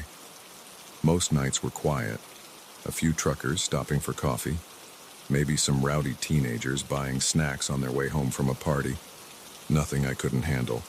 That night started like any other. I clocked in at 11 p.m., relieving the evening guy, Mike. We did our usual handover, counting the till, checking inventory, the usual small talk. "Quiet night?" I asked, stifling a yawn. Mike nodded. "Yeah, dead as a doornail. Though," he hesitated, glancing out the window. "There's been a car sitting across the street for a couple hours now. Probably nothing, but keep an eye out, yeah." I followed his gaze. Sure enough, there was an old sedan parked on the shoulder, its headlights off. I couldn't make out anyone inside from this distance. "Thanks for the heads up," I said, trying to ignore the slight unease his words had caused. "I'm sure it's just someone having car trouble or something." Mike left, and I settled in for my shift. The first couple of hours passed uneventfully. A trucker came in for coffee. A couple filled up their RV. Nothing out of the ordinary. But I couldn't shake the feeling of being watched. Every time I glanced out the window, that car was still there. It was around 2 a.m. when they finally made their move. 3 men got out of the car and walked towards the station. Even from a distance, I could tell something was off. Their movements were too deliberate, too coordinated. This wasn't a group of friends stopping for snacks. As they got closer, I could see them more clearly under the harsh fluorescent lights of the parking lot. They were all wearing dark clothes and caps pulled low over their faces. The one in front was tall and lanky, with a sharp, angular face. The other 2 were stockier, moving with a kind of coiled tension that set my nerves on edge. I quickly ran through my options. The panic button was under the counter, but if I hit it now, they'd know something was up before they even entered the store. My phone was in my bag in the back room. The only other person around was Earl, the old security guard who patrolled the lot, but he was more likely to fall asleep in his car than be of any real help. The bell over the door chimed as they entered. Up close, they looked even more menacing. The tall one, clearly the leader, flashed me a smile that didn't reach his eyes. "Evening," he said, his voice surprisingly soft. "Nice night, isn't it?" I nodded, not trusting myself to speak. My hand inched towards the panic button. "I wouldn't do that if I were you," the leader said, his eyes flicking to my hand. "Things'll go a lot smoother if you just cooperate." One of the others pulled out a gun, pointing it casually in my direction. My blood ran cold. "Open the register," the leader commanded, all pretense of friendliness gone, "and don't try anything stupid." With shaking hands, I complied. As I was emptying the cash into a bag they'd provided, I heard the bell chime again. My heart sank as I saw poor old Earl waddle in, completely oblivious to the situation. "Hey there, Jimmy," he called out cheerfully. "Just stopping in for my usual..." He froze as he took in the scene. The gunman swung around, pointing the weapon at Earl. "Don't move, old man," he growled. What happened next seemed to unfold in slow motion. Earl, bless his heart, tried to be a hero. He reached for the taser he carried but never used. The gunman, startled by the sudden movement, fired. The sound was deafening in the small space. Earl crumpled to the ground, a red stain blooming on his shirt. I heard someone screaming and realized it was me. "Shut up," the leader hissed, grabbing my arm and shaking me roughly. "You want to join him?" I shook my head mutely, tears streaming down my face. Earl was still moving, groaning softly. He needed help, but there was nothing I could do. "We need to get out of here," one of the men said, his voice tight with panic. "Someone must have heard that shot." The leader nodded. "Grab the money. You." He turned to me. "You're coming with us. Insurance." They dragged me out of the store, leaving Earl bleeding on the floor. I was numb with shock and fear as they shoved me into the back seat of their car. As we peeled out of the parking lot, I caught a glimpse of flashing lights in the distance. Help was coming, but too late for me. We drove for what felt like hours, but was probably only about 45 minutes. No one spoke. The only sounds were the hum of the engine and my muffled sobs. Finally, we turned onto a dirt road, driving deep into the woods before coming to a stop in front of a dilapidated cabin. "Home, sweet home," the leader said with a humorless laugh. "At least for now." They marched me inside. The cabin was bare except for a few folding chairs and a table covered in maps and papers. They tied me to one of the chairs, none too gently. "What are you going to do with me?" I asked, hating how small and scared my voice sounded. The leader shrugged. "Haven't decided yet. Depends on how much heat we've got on us. For now, you're our insurance policy." As the night wore on, their nerves began to fray. They argued in hushed voices, casting frequent glances my way. I caught snippets of their conversation, something about a bigger job gone wrong, someone named Rodriguez who had screwed them over. It was clear this gas station robbery had been a desperate move, not their original plan. I must have dozed off at some point, because I was jolted awake by the sound of a phone ringing. The leader answered it, his face growing darker as he listened. "We've got a problem," he said after hanging up. "Cops found our car. They're setting up roadblocks."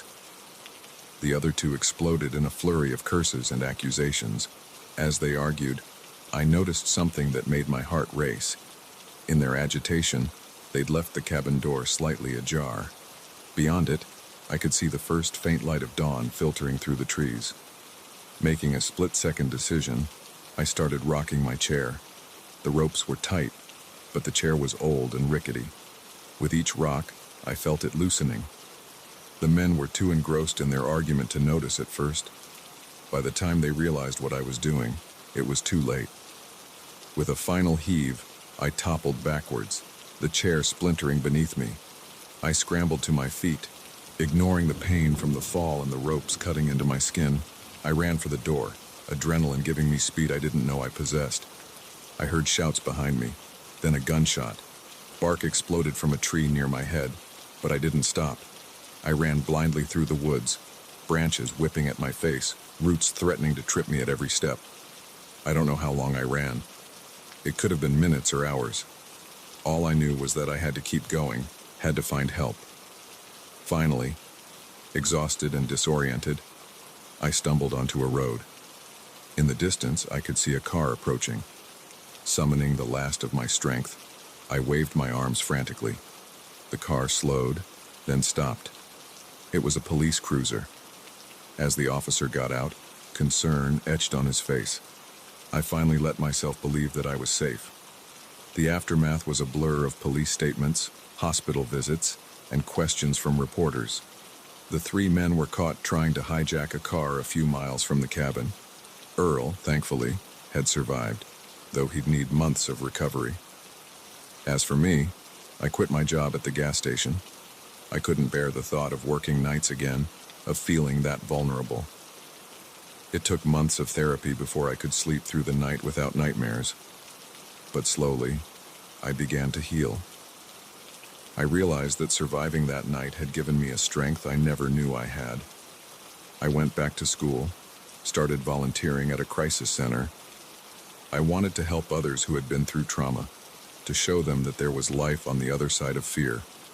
Now, years later, I still sometimes wake up in a cold sweat, the echo of gunshots ringing in my ears. But then I take a deep breath, remind myself that I'm safe, that I survived. And in those moments, I'm grateful for every boring, ordinary day, because I know firsthand how quickly an ordinary night can turn into a nightmare. That night at the gas station changed me forever. It showed me the worst of humanity, but also the strength within myself. And while I would never wish that experience on anyone, I can't deny that it shaped me into the person I am today. A survivor, a fighter, someone who knows the value of every moment of peace and safety. So if you ever find yourself working a lonely night shift, stay alert, trust your instincts, and remember, even in the darkest moments, there's always hope. Because sometimes, the difference between being a victim and a survivor is just one moment of courage.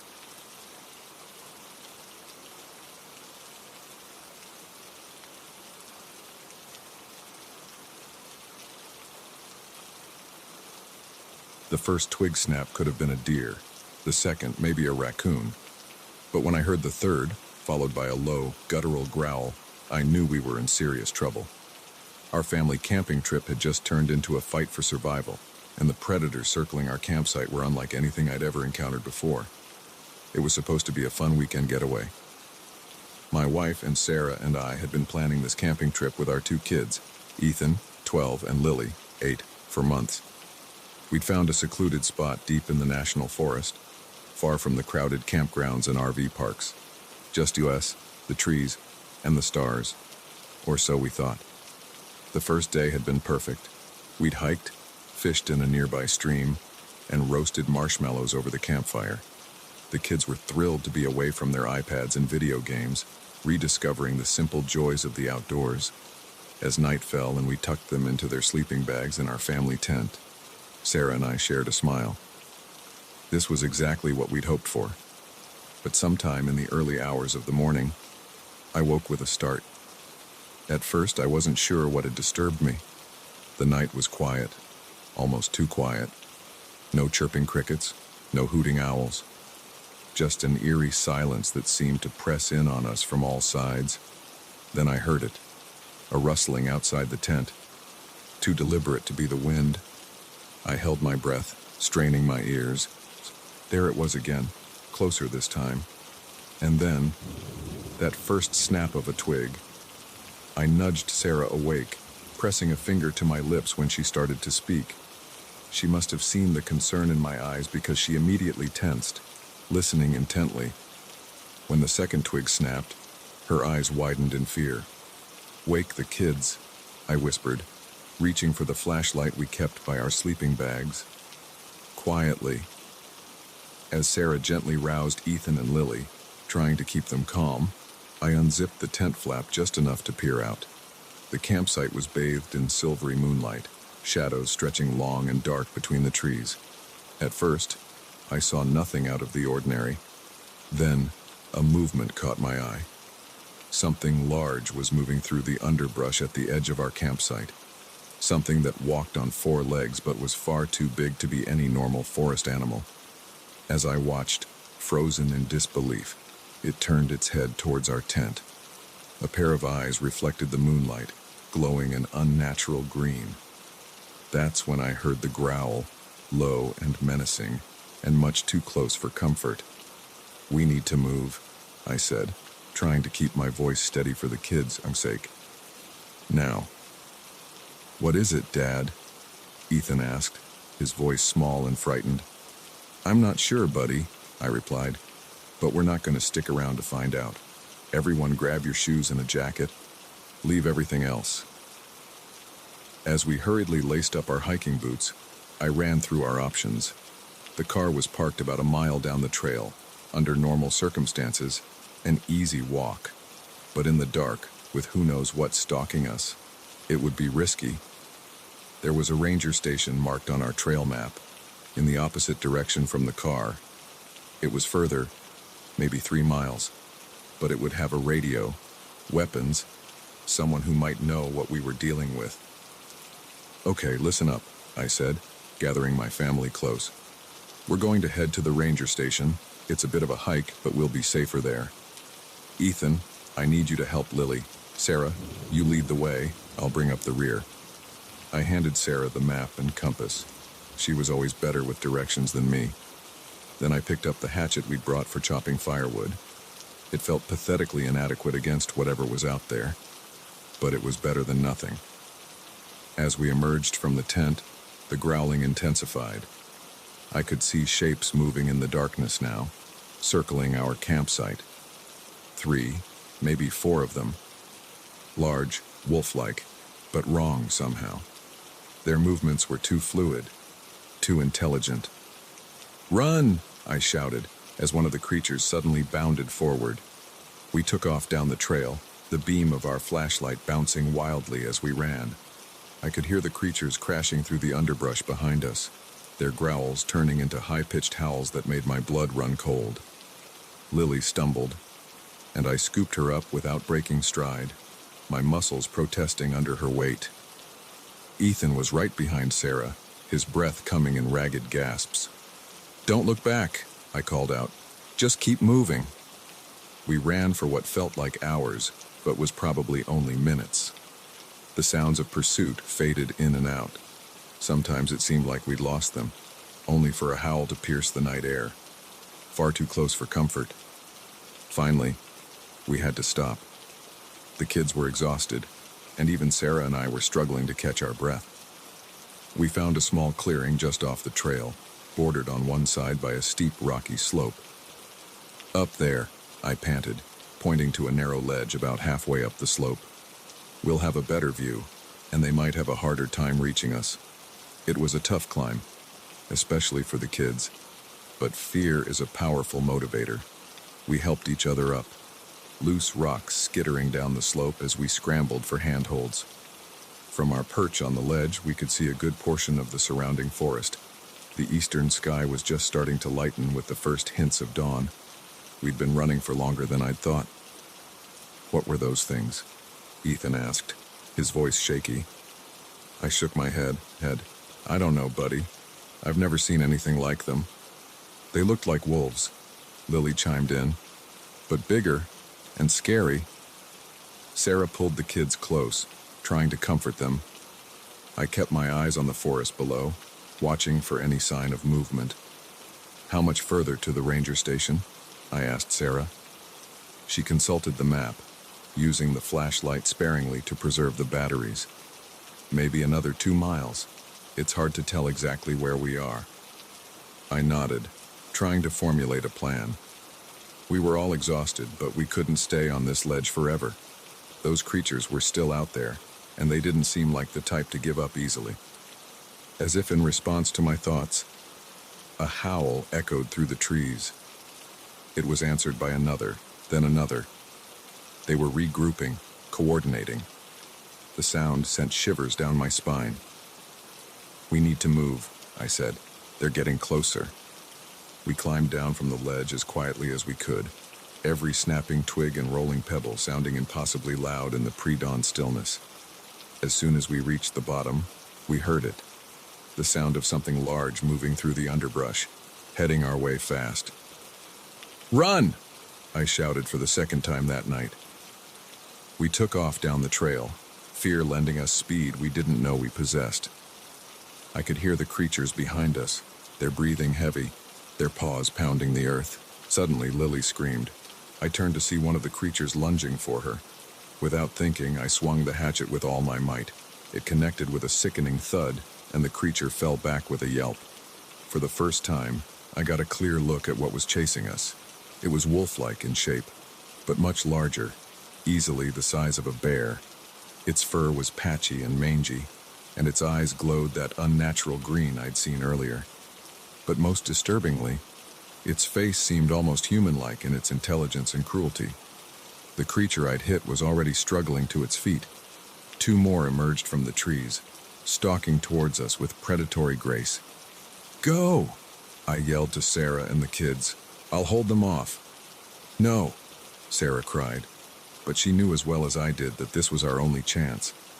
She grabbed the kids' hands and ran, Ethan looking back over his shoulder with tears in his eyes. I faced the creatures, hatchet raised, my heart pounding so hard I thought it might burst out of my chest. They circled me slowly, obviously intelligent enough to be cautious after seeing what I'd done to their packmate.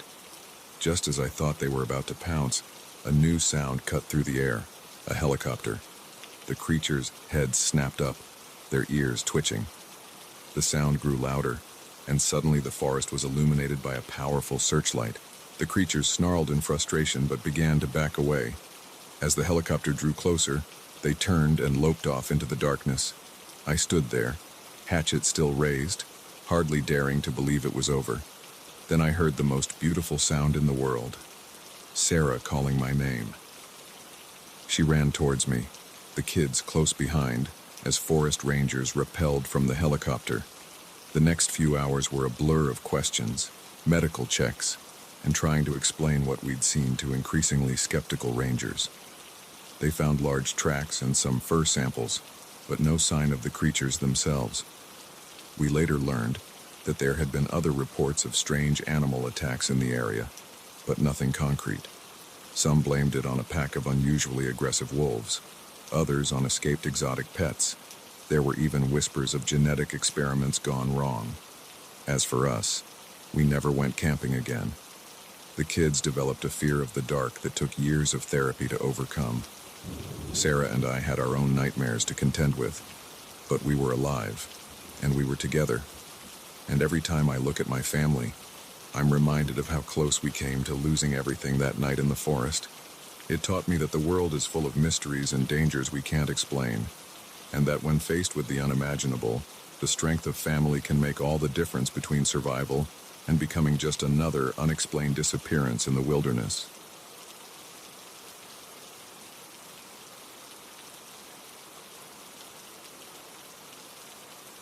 The first call came at midnight.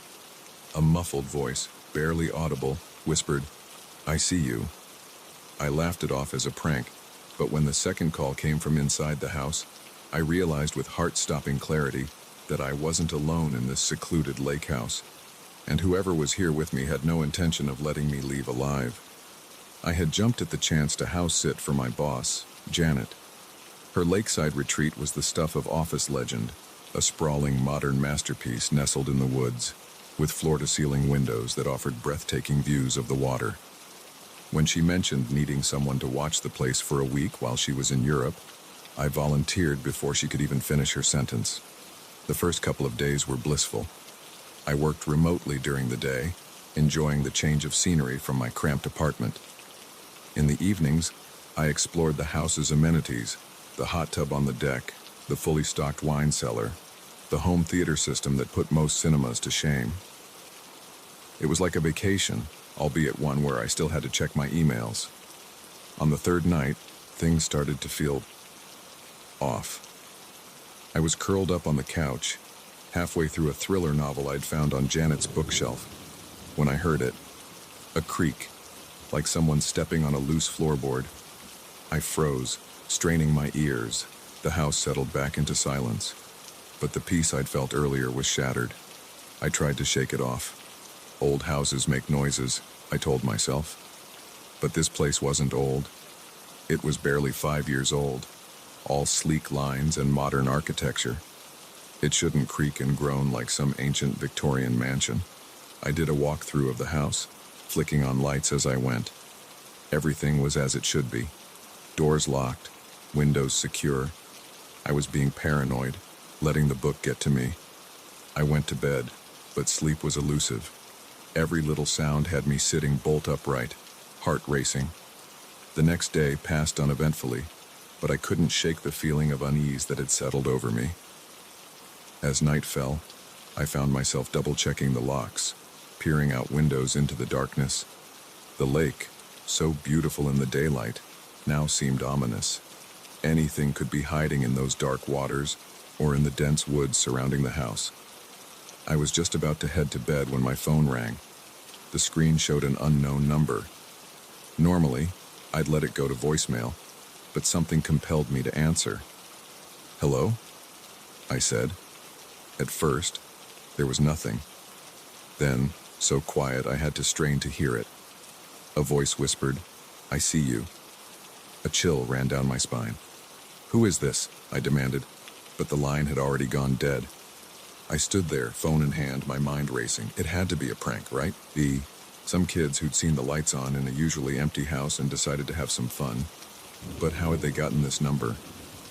I was still trying to rationalize it when the phone rang again. This time, the caller ID showed the house's landline number. My blood ran cold. I hadn't even known the house had a landline. With a shaking hand, I answered. Hello?" The same whispered voice. "I'm inside." The line went dead. Panic exploded in my chest. I ran to the kitchen, grabbing the largest knife I could find. With my free hand, I dialed 911. 911, what's your emergency?" "There's someone in the house," I gasped. "I'm at 1542 Lakeshore Drive. Please hurry." "Ma'am, I need you to stay calm. Are you somewhere safe?" Before I could answer, I heard it. Footsteps, slow and deliberate, coming from upstairs. "Oh God," I whispered. "I can hear them. They're upstairs." "Ma'am, I need you to find a safe place to hide. Lock the door if you can. Officers are on their way." I looked around frantically. The house was too open, too many windows. Where could I hide that someone couldn't see me? Then I remembered. The wine cellar. It was the only room in the house without windows, with a heavy door that locked from the inside. "I'm going to the basement," I told the operator. "Please hurry." I crept towards the cellar door, trying to move as quietly as possible. Every creak of the floorboard sounded like a gunshot in the silence. I could still hear movement upstairs, but it was impossible to tell where exactly it was coming from. Just as I reached for the cellar door handle, I heard a voice behind me. Now, where do you think you're going?" I whirled around, the knife held out in front of me, but there was no one there. The voice had sounded so close, like someone whispering directly in my ear, but the hallway was empty. My nerve broke. I yanked open the cellar door and practically fell down the stairs, slamming the door behind me and turning the lock. In the pitch darkness, I fumbled for the light switch. As the lights flickered on, illuminating rows of wine bottles, I backed myself into a corner, knife still clutched in my trembling hand. I could hear my own ragged breathing, too loud in the confined space. Minutes ticked by. I jumped at every little sound, the hum of the climate control system, the settling of the house above me. The 911 operator was still on the line, assuring me that help was on the way. But how long would it take? The house was at least 30 minutes from the nearest town. Then I heard it. Footsteps above me, moving slowly across the floor. They stopped right above the cellar door. My heart was pounding so hard I was sure whoever it was must be able to hear it. A moment of silence, then a soft laugh. "Found you," the voice said, much too close to be coming from upstairs. I screamed, slashing wildly with the knife. But there was no one there. Just rows of wine bottles and my own terrified reflection in the chrome refrigerator door. Ma'am, are you all right?" The 911 operator's voice snapped me back to reality. "He's here," I sobbed. "He's in the cellar with me, but I can't see him." "Officers are 2 minutes out," the operator assured me. "Just hold on." Those 2 minutes were the longest of my life. I stood there, knife raised, spinning in slow circles, trying to watch every corner of the room at once. The voice didn't come again, but I could feel a presence. Something was in here with me, watching, waiting. Finally, blessedly, I heard sirens in the distance. The footsteps above moved quickly now, towards the front of the house. I heard a door slam. "Police, is anyone here?" I've never been so happy to hear another human voice. I scrambled up the cellar stairs, unlocking the door with shaking hands. 2 officers were in the hallway, guns drawn. They jumped when I burst out of the cellar, but quickly lowered their weapons when they saw me. "Are you all right, ma'am?" one asked, while the other began to clear the house. I nodded, not trusting myself to speak without breaking down completely. The next few hours were a blur. The police searched the house and the surrounding area, but found no sign of an intruder. No fingerprints, no footprints, nothing disturbed or out of place. They were clearly skeptical of my story, especially when they couldn't find any record of the phone calls I'd received. "Are you sure you weren't just spooked by being alone in a big house?" one officer asked gently. "Sometimes our minds can play tricks on us." But I knew what I'd heard, what I'd felt. Someone or something had been in that house with me. I didn't stay another night. I called Janet, apologizing profusely and explaining what had happened. She was understanding, if a bit confused.